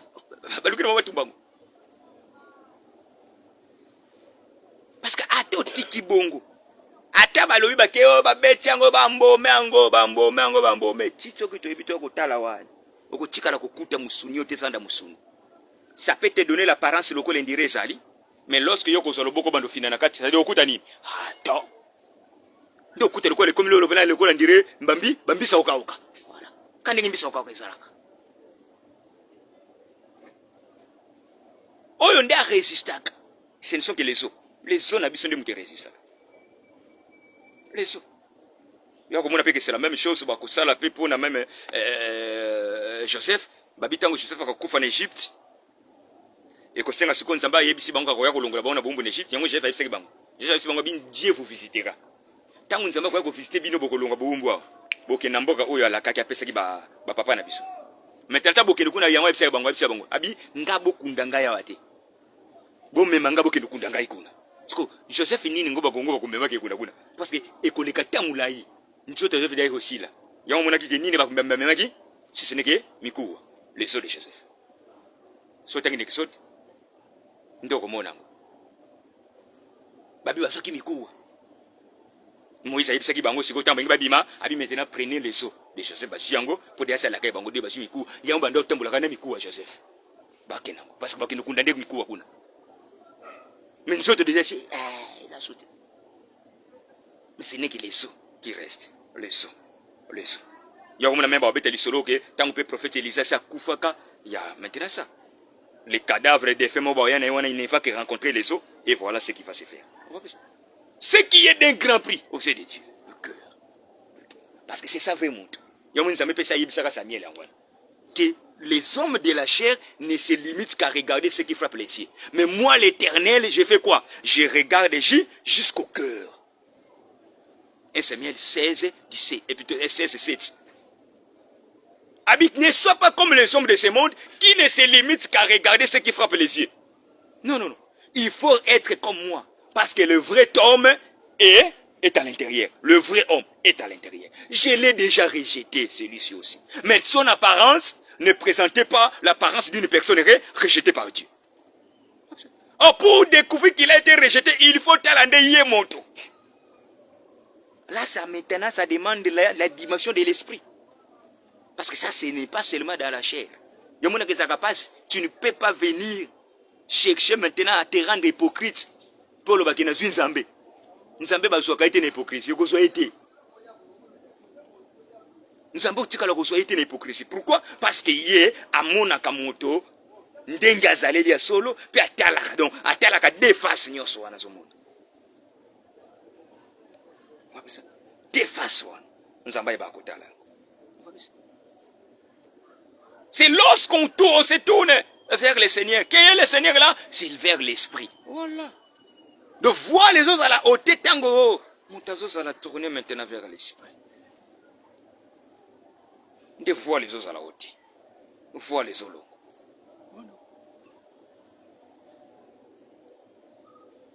Mais maintenant, les locaux, on a le contraire. Les gens cherchent beaucoup à négliger la dimension de l'esprit. Mais azoluka suko kanini abunda bitumba molimo azoluka azo se pelapeke na longi nazo se retrouver ndeko nanga impossible au mikosi. C'est totalement impossible. C'est impossible. Tu ne peux pas vaincre comme ça. Tu ne peux pas vaincre comme ça. Tu ne peux pas vaincre comme ça. Luc chapitre 2 pour que tu connais déjà na kotia point virgule na biso opona lelo lisusu. Luc chapitre 2 à partir du verset 25.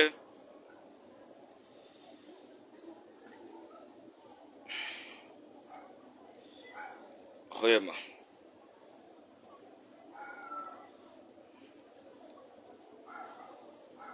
Jusqu'au verset 32. Luc chapitre 2, le verset 25, qui nous a verset 32. Luc chapitre 2, verset 25, qui nous a verset 32. Tolandango na bokebi. Parce qu'il y a un des sukosus et si quand ça va pesa susu. Tozwa terme yo tozozwa. Ototanga ki mercredi na Romain 8. tokuta terme yango ape omona lisusu na explication nango lisusu terme yango ememaka lisusu nini na ndenge nzamba koyeba lisusu ndenge nini akocontinue lisusu na profondeur nango lisusu ya makambo yango parce que azocontinue toujours kokende na étape wana ndenge akocontinue biso na dimanche. Et voici il y avait à Jérusalem un homme appelé Siméon. Cet homme était juste et pieux. Il entendait la consolation d'Israël et l'Esprit Saint était sur lui. Il avait été divinement averti par le Saint-Esprit qu'il ne mourrait point avant d'avoir vu le Messie du Seigneur. Basi balaka ki ebongo. Moto moko azalaki na Yerusalem kombo na ye Simeon, azalaki moto malamu, azalaki kotosa Nzambe pe kozela mokolo Nzambe akolongola Israel mawa. Molimo mosantu azalaki na ye mpe ayebisaki ye te akokufa te liboso te amona Mesia oyo nkolo akotinda.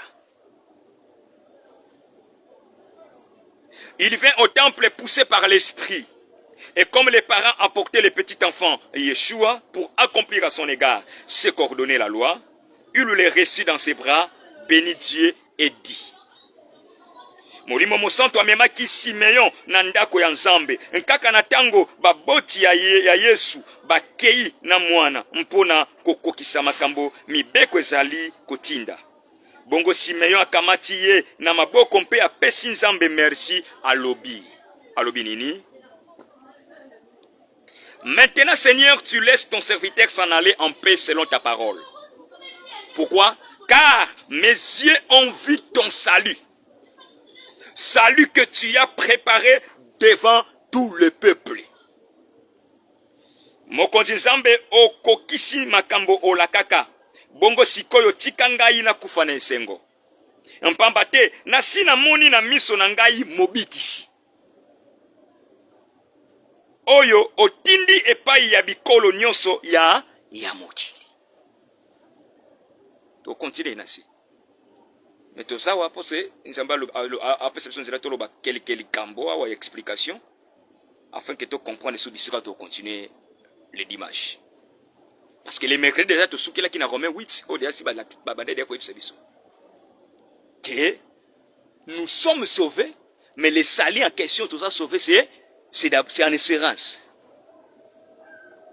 Or, Zamba sa nandenga okende suna ba force détail. Et l'élo maintenant Zamba sa yé lisusu pour apesa lisusu ngana yo lumière sur ces mots-là. Tant kolo alobelaka sur ko sauver. Le sali en vérité ezalaka emimakande nini penza kati ya mutu. C'est ça ndelo ko sokoto za na bolelo. Ce que likambango tu ande pe to trouver encore na kati ya passage to pesi ya Luc chapitre 2 verset 25. Si na combien to robaki to soukela. Dans Luc chapitre 2 verset 25 na 32. Na to comme na verset 32. Parce que likambusko oyo ko kuta se bien eza na 32. Ya on to souki na place to bato to tiena no lisusu. Point virgule pause plutôt. Na no place on pour que nkolo abimisa malobo ya explication pour to salika lecture. Mais ce que faut une interprétation. Babi Simeon ayebi si maintenant Nzambe tango amoni maintenant Yesu. Yepe to moni tango ya teli Yesu. Amoni teke mwana nani? Mwana Mari. Amoni mwana Mari te? Simeon tango ateli Yesu amoni mwana Joseph. Amoni mwana Joseph te? Simeon tango ateli Yesu. Lokola azalaki moto yo ayete na makanisi na ye. Moya moni mwana Joseph. Ezate.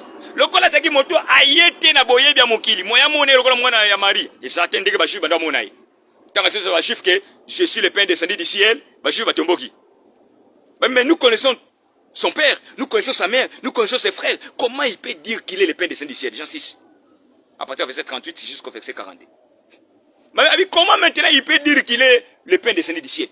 Nous connaissons ses parents. Nous connaissons ses parents. C'est-à-dire, on a nous basalaki na dimension de Simeon salaki. Pendant mon aïe, mwana Marie, mwana Joseph. Oh, dimension ni siko Simeon komaki. Tout temps on bandé. Babi, il avait été déjà divinement averti par Dieu. C'est-à-dire Dieu l'avait déjà averti par les Saint-Esprit, par son esprit. Et lorsque le moment ya koko qui sa promesse koki, Simeon kotika la pe ko yate pour kuta nango par coïncidence, afin que ça la kibomoto, rien. Totanga na verset 27 ans, totanga ki balobi nini? Na verset 27, c'est Luc chapitre 2 balobi nini? Il vint au temple poussé par l'esprit. Esprit quand même pe na nini? Na enini? Majuscule. Donc, il ne vient pas au temple poussé par son esprit. Mais il vient au temple poussé par l'esprit de qui? De Dieu. C'est-à-dire, il vient au temple poussé par Dieu. Dieu est esprit. Quand Dieu est esprit, Jean 4, 24, et majuscule. Dieu est esprit. Donc, il vient au temple poussé par l'esprit. Ah donc, à ce moment-là, Siméon est conduit par l'esprit. Marcher selon l'esprit. Siméon, tu n'accompliras plus les désirs de la chair. On est ça qui conduit banane. Ba juif comme on a gagné sur le rôle mwana nani ya Marie moi Yesu mwana nani ya Joseph bazo ko kate ko sosula oya sala ki réellement moyen pe bo stambola na yendenge pendela mokeli ya tindeli c'est mon ça tango tikali trop charné ndeba msule lope batika la kabongo bazo tala ka ba faso ba kamsu ndeba komela Yesu azo kasama kamutu ndeba koma kama kamutu poto bika biloko mingi tenga ba traduza pour ba boma biso to comprendre nzambe bien te. Yamona musu azaka bunga mona fongoli bazo ganga. Au nom de Jésus de Nazareth, biba! Ndeko tango baka Jésus, il faut le baka Jésus Christ bakasakape de Nazareth. Oh, ozote ba komiangwa, Pierre alobakiango, je n'ai ni or ni argent, c'est que je te le donne. Au nom de Jésus Christ de Nazareth. Au moins peut-être accès, Paul alobakiango, Jésus Christ de Nazareth. Ça keba. On n'a pas traduit les Écritures pour nous aider à comprendre les créateurs. N'a pas de traduction? Les créateurs sont qui a veillé à cater par son esprit. Pema quand mesus etika la pour sunga bisote. Mbele biloko belé. Tonga to tika lotambo la malamu te. Ah. Yango to salaka na texte moko okuti l'accent clair. To songila, to songa lik. Tanga texte wan. To sana texte moko l'accent clair. Yomo biloko na so biloko salaka te. Mbele bisika au diable ya poisa la biso bache mais au moins bakomi yango bakomi ndeko na nga ya mona batu bandima kango po atali bakomi Pierre alobaki Jésus Christ de Nazareth. On dit yango ça basi nanu ba débat muta traduire a juste connaître le connaît pas traduire à tio sur le français problème ça non wana après bakisa sur de Nazareth na tinde ko tchage de Nazareth ana tina nango ya za muta Nazareth yo ya tango ya kana vina ya yebisa ko ya za muta Nazareth. To wana nde selon la chair tango ayaki na bimela kikuna auti Bethlehem akeko kolena na Nazareth po ekokisa malisa ko limoko le banga pona yepona bisote me pona banani pona ba chief so kaza de Nazareth ya bisote ata de Nazareth ya bangu ya Israël selon la chair bisote zeta to tanga verset 32 et sika ko komona que les salis za kanini pona biso. Merci Saint-Esprit. Tant que tu as Luc 2 na 30, tant que tu as 30 canadiens. N'est-ce qu'on comprend que sali wana ezalaka nini pona biso les gens de notre nation. Parce que yango mona lelo batu bazo teyama, bazo ko expliquer loko, bazo ko bandimiser loko, même mutazo ko koyeba te ko comprendre comment est-ce que Dieu a manifesté son salut. Ce que batu bakoma ko luka bazwa image nyonso o ezalaki pona Israël charnel bazo zombi ba banda ko pe ko bamba pe et pas ya bato bikolo mususu bo banda pe ko tela ka Yesu ndenge Israël salaki ni et telle la qui c'est là la chair. Dieu a tourné son regard vers les autres nations. Dieu n'a pas tourné son regard vers les autres nations pour ala ki sabi sote Yesu ndenge Israël salaki ni et telle la qui c'est la chair. Yangote parce que vers les autres nations que biso ko to ko batinde trop charnel ko to ko le kabango. Poto za bato banza bike yebikeko. Bango wunde watu baibeka nzame moko. Bisote. Biso bata bikolo mususu toza batu trop charnel koleka Israël. Parce que comment nzamba ko ndima susu ya ayebi bien que eloko bomi Israël sani parce que Israël otikali trop charnel. Yango eloko bomi o comprendre ngate. Au salélité la dimension de l'esprit. Israël eloko bomi ngwana. Yango tout tango na décoré trois. C'est-à-dire les voix les autres à la haute quand lorsqu'on se tourne vers le Seigneur. Mais qui est le maître de Seigneur là? C'est Yeshua? Non. Qui est le Seigneur là? C'est l'Esprit. Donc, et le gouvernement Israël, c'est-à-dire Israël, ce qu'on doit comprendre la loi, les psaumes et les prophètes, il faut ça. Il faut minginde otanda makambu, c'est l'Esprit. Parce que ce qu'on sait l'Esprit, otanga kaka la loi, les psaumes et les prophètes, quand ndengwana, Israël oko sambwa, obando kasarko ndena sa bien, ok de bien, mais nous sani, osho bimili banda. Yomwe na Jean 4, le Seigneur akoya kote ya bisote, ate ya nono la femme samaritaine. Samaritaine wana azali mutekolo mususu te, azande mutanine ya Israël. Yango mona peta ngazo expliquer Yesu, atangela Yesu bien que puis onga na yeko tokela ya nani? Ya Jacob. Yomwe na tenge koko na biso mukini mususu. Atangi Jacob. Jacob yende Israël. Ozo mante muta l'action de suksi na ye. Mutu ba l'action très bien oxy na ye. Asa mutu mususu te. Basa bango na bango.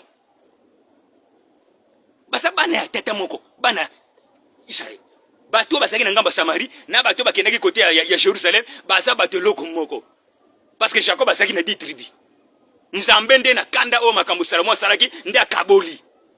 A vu les 2 tribus atika na Jérusalem, a vu les 10 tribus, c'est-à-dire a vu 10 enfants, 10 familles, ya bana ya kaka ya Israël, ya Jacob, apesi bango atie bango siko na Samari. Ye mundera kaboli na mbeba o Salomo salaki. L'infidélité. Ce que on a compris dans solo anati. O ko risque ko bando kasata ngu Yesu asoro na femme samaritaine, o lo ko kasanika ke Yesu endeka anda na bata bikolo mususu. Te asoro kana ba Israélite. Parce que la femme samaritaine c'était une Israélite. Yomona nzambe tango pesaki Jeroboam mitindo ke kamba di tribu oyoyo apekisaki yeteke eka osangana. Aibisaki teke bos créer Christ na bino. Non. Mukola ko sangana nde bo mataka Jérusalem parce que bozali kaka famille moko. Ngade kanda na ngamutu na kaboli na no bango boy. Mais na era ko sambela, il faut bosagani bokutanaka. Na era maintenant ki bo moto ba bino ko ndé ba sa séparer. Yo mona la femme là akotika la ko bateke yo so ne oso sakana na mayo, osakana mayo. Mayo ya koko na biso lufu kenda. Koko na biso moko soki mayengele. Aye. Abiyo so blege na mayo. Yongo bondo ganga ngai soki ndeo yebaki olinga ko senga mai ngara sengo mai yo yebi deka mai yo yebi mutasala puyo eza puya Jacob. OK. Abi puya Jacob. Ya ne peut te quitter Jacob. Un grand serviteur de l'Éternel. Moto nzamba saline li solo. Asaline royaume. Na kata Isaac nzamba ponande Jacob.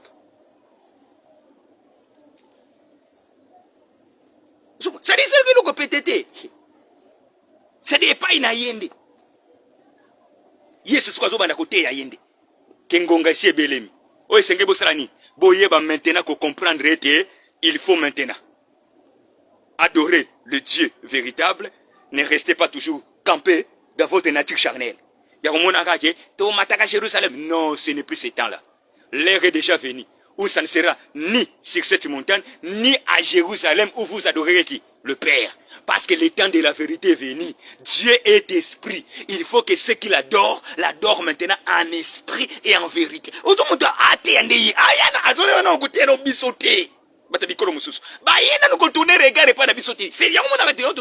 Marche en Zambé, il faut qu'on l'endele bien que tout ça le temps prophétique. Pour ça, tout ça, on a un risque. Au cas où na bimisa ba vraie révélation, na afana na ba vraie doctrine, mais nzo do so ça na ba doctrine de Satan. Autant on a ba fausse révélation.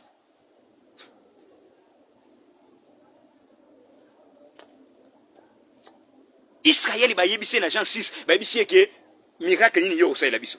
Pour ngo kumisela biso ke to liate biloko oyo koki kokufa, to lia oyo koki na bomo ya seko, bo yebisa biso siko. Miracle nini pene ko osala biso. Parce que ba tata na biso ba yebaki ko lia man, le pain du ciel. Kuna ko babaka mante, ba biseki le pain du ciel. Ba biseki wana mano baliaki, ba expliquer, ba biseki selon qu'il est écrit qu'il leur donna le pain du ciel à manger. Ba liaki man. Oh wape comme une écriture que il est écrit, il leur donna le pain du ciel à manger. Taka babaka man kola atungisa maete. Ere ba solo ba dikamona etungisi ete. Ba yike oui ça solo bikambo lobia ba liaka. Mais erga ba jusqu'au écriture pour ba ke selon qu'il est écrit. Donc, et là, on va lire qui va na ba kokani sango, ba te ya Yesu. Ba comment là on va lire kana, ezala kinde le pain du ciel. Donc il y a qui soko que le pain du ciel. On comprend que mbeba. Et ko ki salama kina on te erwana. Yo mama azwaki. Abi non. Abi bongo, abi ta bongo te. Abi Moïse a tikala ki ko pesa bango jamais le pain du ciel. Le vrai pain du ciel, yangonde o nzambe nde ayende po pesa bino sikoyo. Yawa tunake bon kasi soki siko lipango nzamba yo pesa siko pesa bisongo ndia iseke bango le vrai pain là esande moto siko zo sola na bino moto azali boso na bino je suis le pain de vie N'est-ce pas, bandé enseignement là. C'est côté à bango sur le pain. Na Jean 6. Moi, c'est que quand bandé dans Dewan. À partir de la déjà 27, si on bando qui t'anangwana, tu commences à 38, au coup de l'isoloan. L'isole bandé dans Dewan. Parce que bango va soulever que le pain du ciel est ça qui demande. Man est ça qui pain du ciel. Ne coulez habite jamais le gouta. Habite à bon côté. Ah, où mon ango? Habite pour ceux qui balent qui le pain du ciel, ben gaba koufate. Mais le coup là-bas, Koufi, ça dit, le pain du ciel. Ah, donc, ce que tu as vu, le pain du ciel, à Koufa soute. Parce que c'est le pain de la vie. Ce que tu as vu, c'est que tu as vu. Ah, à ce moment-là, c'est Esaïe. Esaïe. Ce que tu as vu, c'est que yo, quand yo peut s'habiller sur yo, à ce moment-là, on gagne des paroles. C'est mon nom. On gagne d'enseignement. Au moins, c'est quoi? Tout le monde lit les paroles, il y a un enseignement. Ça dit ce qu'on dit, le vrai peu du ciel. C'est quoi? Ça dit que le vrai enseignement, ou bien la vraie parole qui vient quoi? Qui vient du ciel. Qui vient nous expliquer les choses vraies du ciel. Pourquoi? Parce que la terre, et ça, si qu'on est, Moutassa rejeté. La terre, c'est la chair. La terre, c'est ça. La partie donnée à qui? Au diable.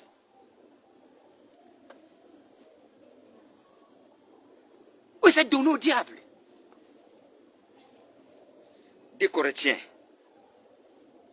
2 Corinthiens chapitre... Plutôt, 1 Corinthiens. Non, 2 Corinthiens. C'est dans 2 Corinthiens.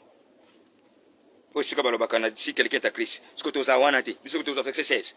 Ce loko est là capté. Mais le monde peut y risquer pour quand ça bongo. Israël, ce qui a atikala koko sosola yesu te, pour yesu alangona yesu teki Nicodème. Voilà encore les soucis loko. Yesu te Nicodème, Nicodème c'est docteur na bisoté, docteur de la loi, pharisien. Ah, mutuna bangona. Pharisien. Secte banane, y'a ba israélite, y'a bisoté. Y'a bikolo na bisoté. Bisoko bisoté to bimela ba autre nation, ba non juif. Te, docteur de la loi ça muta ba non juif te. Et ça secte, y'a ba juif. Y'a ba non juif te. Parce que yende mutu wa bikolo ko ya pote yesu sur la nouvelle naissance. Que ce qui est né de la chair est chair. Maintenant tu dois naître de nouveau. Parce que y'a moto mémé, naissance de quoi? De l'esprit. Ce qui est né d'esprit est esprit. Voilà. Donc, c'est la naissance de l'esprit. Et c'est un naître d'esprit. Alors, moi, il y a un Israël. Nzamba ya kapote Israël asani. Abimana makambu charne. Yango tanga yakiana. Ami comme ça. Na sa postérité après. Yango nkolo même Jean le Baptiste qui bango. Abibotika ko beta tolo. Biso tabana après produisait les fruits de la repentance. Or la repentance on a besoin de ce bango. Et un changement de nature.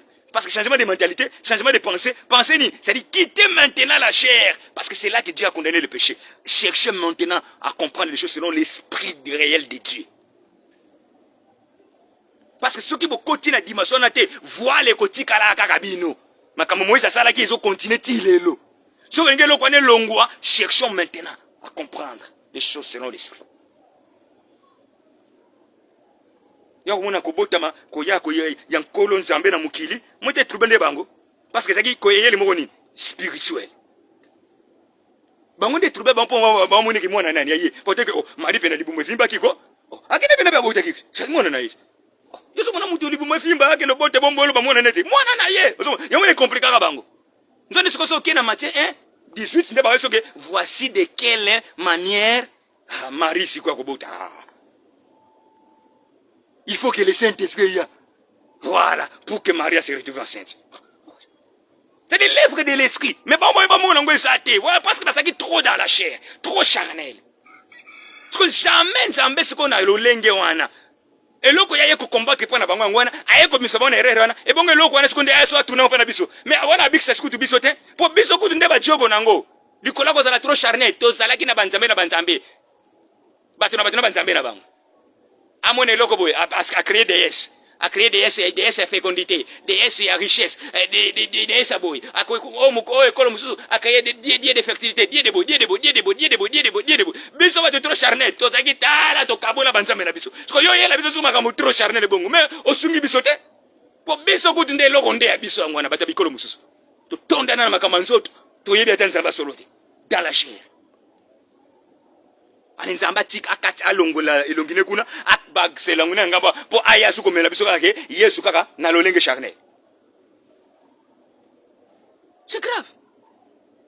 Mais Mais le aussi bâti yango pao, ils a bien mentionné. Mais le diable ça kabongo poni, yango tu ça kabatu. Diable a bundi sa prière te, diable a bundi sa kande moto pour comprendre les vrais mouvements prophétiques de Dieu. Parce que si on comprend les vraies marches prophétiques ensemble aussi l'obiki, on s'en sauve. Parce que moi, il réveille le zalati. Parce qu'on comprend que place on zamba za place. Ah, on zamba vende l'idéal. Et l'eau que ça sur la place était place. Et l'eau que ça sur boité voilà. Parce que diable l'ingati mélanger kaka, to confondre. Yango mona soba to suti le lazo so monga ke Israël ko tanga ona Bible monte yango ndembo kanza mesana laka. O mona mutazo ke netina Israël le lazo sesani. Ah kende ko so. Yango mona batumba so ke kuna Israël le lazo ba yeli biso. Bango nde bazwe biso ba égarément grave. Parce que aucune nous a vérité ni kuna. Décorité 5.16, Décorité 5.16, Décorité 5.16. Ainsi, dès maintenant, parce que c'est ça le mouvement, c'est ça la prophétie. C'est ça le mouvement prophétique. Et ça, quand on a dit autrefois, non, maintenant. C'est ça la prophétie. La prophétie, ça, quand on a dit oyo yezalaka, est-ce que oyo yezalaki, yango va continuer? To oyo yezalaki, yango na tango yeza subongote. C'est ça la prophétie. C'est ça. Afin que vous soyez comme nous, vous allez vous mélanger. Vous allez comme il y a autrefois, on a la bison sur le maintenant. Est-ce que maintenant, comme il y a autrefois, on a bâti une bison sur tout ça? Ainsi, dès maintenant, nous ne connaissons personne selon la chair. Et si nous avons connu Christ selon la chair, maintenant, nous ne le connaissons plus de cette manière. Yango wana. Banda sikoyo tozali kotala lisusu moto mokote na ndenge ya bomoto. Atako kala tozalaki kotala Kristo na ndenge ya bomoto. C'est ça. Parce que on toko boyango te. Alati ayaki na ndenge ni ya musuni. Abimela ke pa nani? Ya Marie. Maria salaki nani? No se toko boye lisolo wana te. Yango faut tracer yango. Abimela ke na tribu ya shida. Voilà. Il faut tracer ko boyango te. Ne voilà. Mais wana sa solo kala toyebela ki yebongo. Mais c'est que ndenge toyebela ke kala yango wana ndenge esengeli to sala nango tango ayeko bikisa pe biso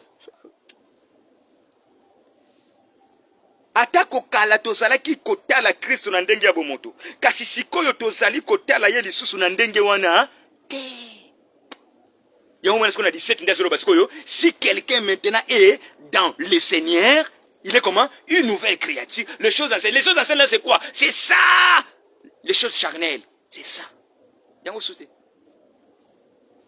Parce que comme une nouvelle créature, une nouvelle création. Comme ce que veut dire quoi, tu quittes la chair pour maintenant entrer maintenant dans la famille de l'esprit, entrer maintenant dans les choses de l'esprit, au croître maintenant. C'est ce que Israël n'a pas supporté. C'est la dimension de cette parole. Israël n'a pas la dimension terrestre. Il est comme tout terrestre. Mais là, c'est pas même la pensée céleste. Ah, comprendre d'un côté, il n'y a pas de ah, mon amour, il y a un garement. Ah, bimisi, il y a le coin de Moïse. Pourquoi? Parce qu'il y a un des secondes de collax. Ma camonneuse pour porter le geste à femme. Moïse, pour y accompagner ce message, on a son wap, rien. Il faut que ngomba, wap, et pas encore. Voilà. Nous avons dit, la bino bongo, mouvement de salawane, la qui c'est que, biso, on a se ma cambo, c'est que tout ça, les fois, ça la ma cambo, c'est où tu wap. Des ciels. Toko sala makambo te sana mabele. Il faut sala makambo so utakuna ngone zo sala yango. Yango imotanga kipe la kisi yango. Que ta volonté soit faite quoi? Soit faite sur la terre comme elle est faite au ciel. Que ta volonté soit faite sur la terre comme elle est faite au ciel. C'est le ciel qui doit toujours bénir la terre. La pluie, oyo nzamba tindaka e utaka na mabele te. Mais la pluie nzamba tindaka ça vient toujours du ciel. Yamoni nzamba tu ando sala bana Israël bongo. Ce que basali likambo sepeli siete. Nzamba ne samoni no kanga mabele. Dieu ne ferme pas la terre. Dieu ferme quoi? Les écluses des cieux. Voilà. Regardez dans ma vie. La kangeli bango maintenant les écluses des cieux. Maintenant il y aura plus quoi? Il y aura plus de pluie. Lorsqu'il y a plus de pluie, qu'est-ce qui se passe? Il y a la sécheresse. Oh, la sécheresse s'appelle quoi? Le désert.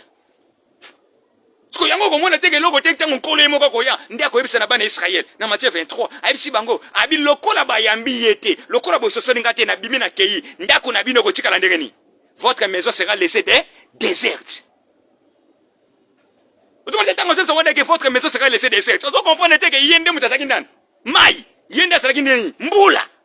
Soit ça n'importe quelle mbula te yango mona tango yeso ko ya fa uta wapi? Auta na sete fa uta wapi? Likolo Il est descendu du ciel. C'est-à-dire, il y a la pluie véritable. Oh, Nzambe tonga kitisiawa, jamais à cause de bongo te fois que sa volonté naïe. C'est ça, c'est 55. 10 à 11. Oh, babi, ce qui Nzambe, ce qui a bêtisi mbula naïe, ce qui a kitisi parole, c'est la colonne, le colonne litanga mbula. Ce que c'est kiti, et ça gani. Et zonga ka bongo te. Il faut ça, il faut toucher toujours ma belle, pe kokisa posa naïe. Voilà. Oh, mbula wana, zaki parole, wana, c'était ça. C'est Yesu. Il est descendu du ciel. Parce que banda tango nyonso tu batu batambola la loi les puissants des prophètes. Likolo mbule tikala ko betate. Likolo saka okangama. Israël tambola na sécheresse désert na désert. Nzamba décida quand ko fungola likolo ce jour là. Yango mona pe mukona tanga so kota na Jourdain, ndesi ko fusena ne salama. Ndeba ko maintenant le ciel fera quoi? Le ciel va souffrir. Et maintenant l'esprit de Dieu va faire quoi? Va descendre sous une forme d'une colombe. Voilà.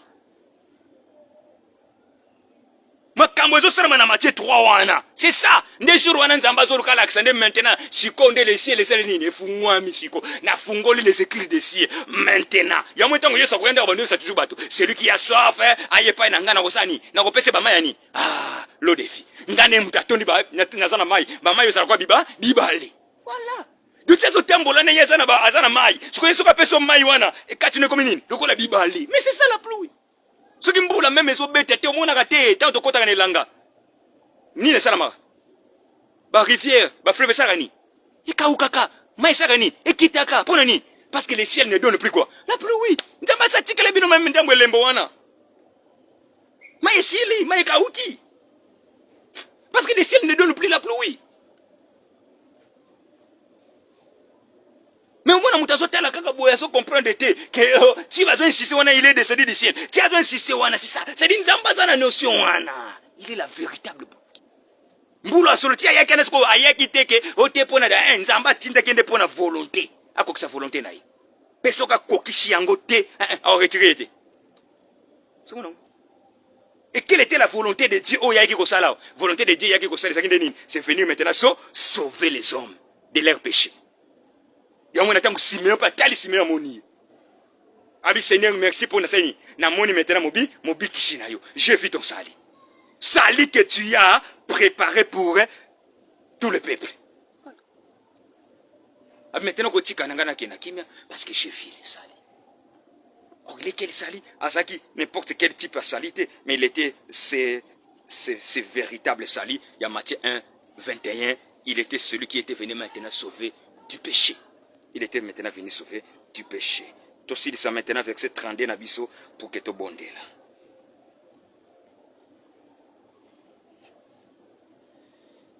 Tu bondes le verset 29 pour te suivre ça na 32 nabiso. Luc chapitre 2. Maintenant, Seigneur, tu laisses ton serviteur s'en aller en paix selon ta parole, car mes yeux ont vu ton salut, salut que tu as préparé devant tous les peuples. Mokonzi Nzambe okokisi makambo la kaka bongo siko tikangai na kufa na esengo mpamba te na sina moni na miso na nga mobikisi oyo otindi epai ya bikolo nyonso ya moki atindaki kana Israeli te azaki sali préparé devant tous les peuples. C'est au pluriel na français, devant tous les peuples. Ce n'était pas un salut préparé seulement pour un seul peuple. Il était sali préparé devant tous les peuples. Or Matthieu 1 21 sur le baguet aza le sali de ponani. Il viendra sauver son peuple de ses péchés. Il y a ça le salut du péché. Il sauve du péché. Il y a sauvakande. Salut que tu as préparé devant tous les hommes. Après maintenant, l'endroit verset 32. Lumière pour éclairer les nations. Okay. Donc il est salut préparé devant tous les peuples. Or, étant salut maintenant, il est qui? Il est lumière. À ça, salut préparé devant tous les peuples. Il est lumière maintenant pour éclairer la nation. Pour éclairer les nations. Ah, bikolo mususu. Lumière d'abord pour éclairer les nations. Pour biso de ba vrai babungi na nous koleka en Israël. Bato babunga kama kasi koleka Israël zande bato bikolo mususu. Parce que Nzambe ayaki déjà na moi ombre. Ya bosolo ne apesa ka oni Israël. Basaki na moi ndampu. Bah il va déjà moins de mon logo mais bah ça n'a pas de problème côté là bas on a ni Moïse ça gini attaque voile nde moi obscurité côté libango mais bison de goût de ba vrai bateau ténèbres vrai bato ténèbres. Ce que bango obscurité côté là qui Israël quand c'est lorsque Nzamba su makamba memi a tchelengo selon la chair. Voilà pour biso nde bato de ya bata mulili poto zaka trop charnel. Bango pe mulili yele bango lorsque la chose maintenant côté qui selon la chair parce que voile wane zakande la chair. Hébreux chapitre 10. Les dimanches ne vont pas continuer nango. Donc voile wane zaka déjà la chair. Comme bien ils a déchiré tango Yesu azokufa na ikulusu. Parce que voile les autres a déchiré tango Yesu azokufa. Oh Yesu na ikulusu yete quand elle espèce la gini akufa te. 1 Pierre chapitre 3 verset 18. Akufa te par rapport à l'esprit. Le Seigneur akufa quand à la chair. Parce que bazo bien Matthieu chapitre 27 de Babi tango poussa qui crie yasuka. Tango akufi ndendi ne salami. Voilà temple et c'est déchiré. Tremblement salami. Tombo efungwami. Tango akufi. Mais tango que na 1 Pierre 3 18 bakoye biso bien que akufa qui te quant à l'esprit. Mais akufa quant à la chair.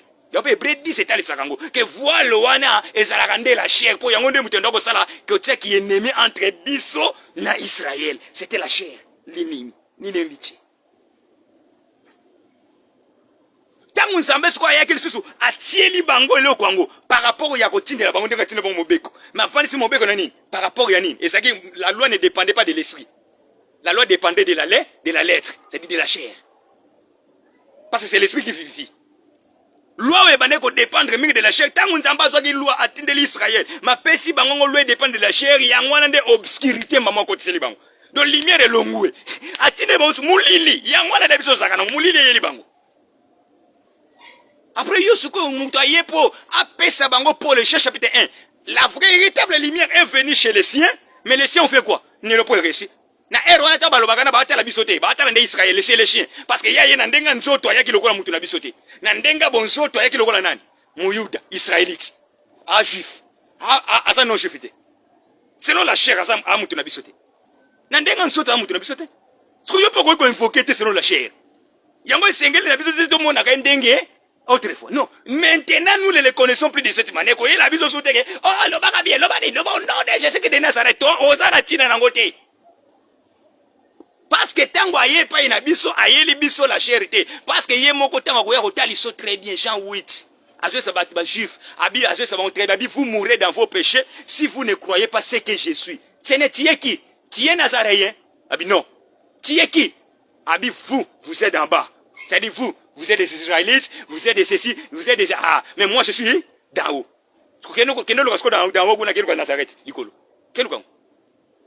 vous êtes de ce monde. Moi, je ne suis pas de ce monde. Jean chapitre 8, verset 23, qui n'en a verset 25. Ah, c'est pourquoi je vous dis, si vous ne croyez pas ce que je suis, donc on doit croire ce qu'il est. Il faut tout le temps demander nature. Yosko nature naye à sa esprit. Yo nature naye à sa esprit. Yo n'go bande exception pour bonne salle.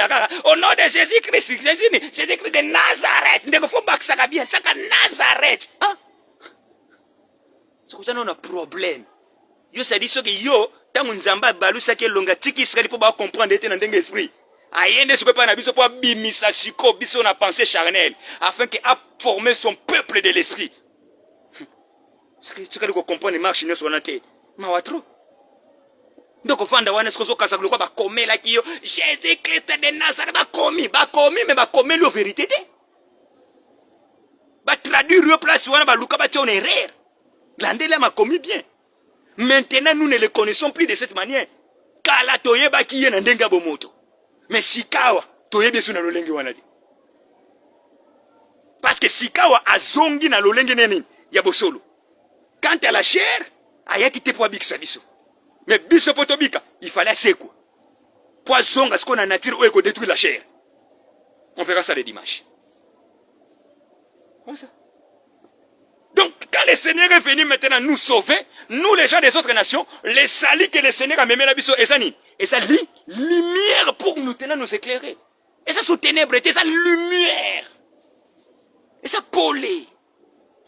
Et ça polé. Il est la lumière qui doit éclairer maintenant les nations. Il est la lumière qui doit éclairer les nations. On pense à la lumière pour éclairer les nations à cause de sa charnalité. Parce que ce qui est toujours dans la chair, c'est que on a éclairer bisoté. Aïsouko sani, côté la biso vrai moli. Parce que mon lili yangwana nde obscurité à même kiguna. Yamona batinus tu ba mona kai ke mona Joseph, mona Marie basagina molili. Nkolo, bapara na yo, papa na yo, na bandeko no, mama no, basali banda basolu, lukayo. Babi mukwana bisa baoni. Bosela nanu. Taka lisense no honorer vos parents. Bosela nanu, na kenako, honore. Pour moi tie be batubongo. Aïssa la juif. Abi mawana bino lokola bozo détruire parole nzambe dikola ba tradition na bino. Bozo saka mutuke, mutu akoki ko so mbongo asunga papa na yeto mama na ye, bino bozo seke joie oyo bomba pour que ça nini offrande. Abi vous annulez la parole de Dieu à cause de vos traditions. Le commandement dit quoi? On doit honorer. Enfant, honore ton père et ta mère afin que tu vives longtemps. Mutazo sunga soute pour yaka offrande. Na Matthieu, na Marc chapitre 7 okuta. Mais yé moko ko muko baya oye biso nake mama na yo na bandeko no ba libanda ba lukayo. Jora abimate. Abimate ka bandolo ba ke bon. Akoksati yebo parole le bi commandeur honore ton père et ta mère. Fakim rien. Babinde mko na baluka te ayibisa bango. Abiboye bango bandalelo. Ma mère, mes frères et mes sœurs. Ezali batonde basali koyoka liloba ya tata, nzo banzambe, pe basali kotiango na misala. Aïe! Po bino bosaka tembe, bolingi boso angaka charnel. Naza oyo bino bomona ki wana te. Wana nzoto na lata ki pour que likambo ekokisama ke na ye ko. Naza wana te. Le grand problème. Mais babalou c'est des pépices sous n'angambo ba yelo toujours c'est Jésus là trop charnel. Pour mon besoin insister là pour me limo maboye bima bien il faut sili saka ti akolobaka Jésus té. Ba sakana na biso fort na ba service ba délivrance. Mon limo peut bima défaut baka Jésus Christ. Moi c'est Jésus Christ et bimi. Sont des diables à blague la biso. Parce que Jésus Christ nous ça nous appellation un problème. Et garder contexte et texte originalité. Après, si vous avez bambo sur bomo bien de Nazareth.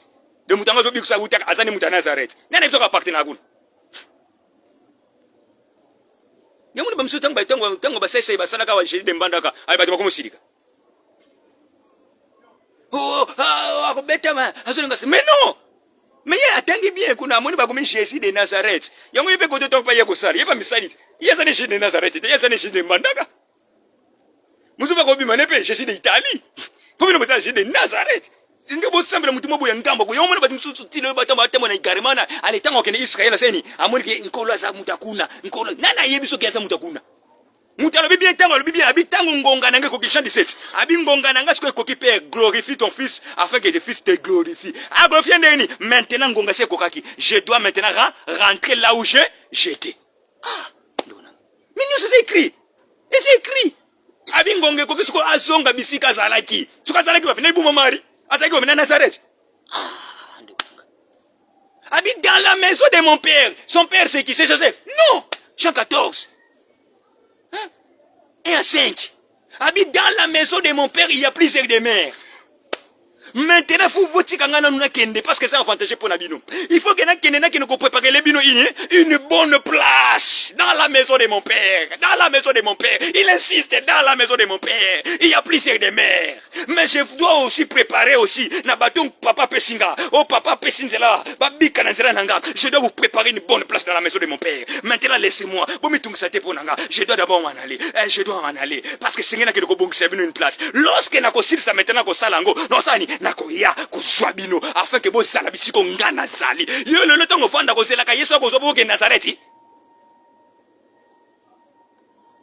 tango mutafanda kana awa azozela enlèvement tango zela ka enlèvement pour que na Nazareti pour yo de so sambela Jésus Christ de Nazareth siko ozela ka ye amemona Nazareti akene ko préparer le place na Nazareti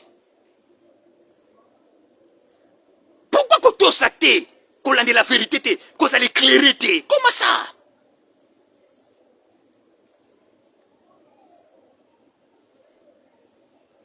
On n'a pas été sauvé pour demeurer dans les ténèbres.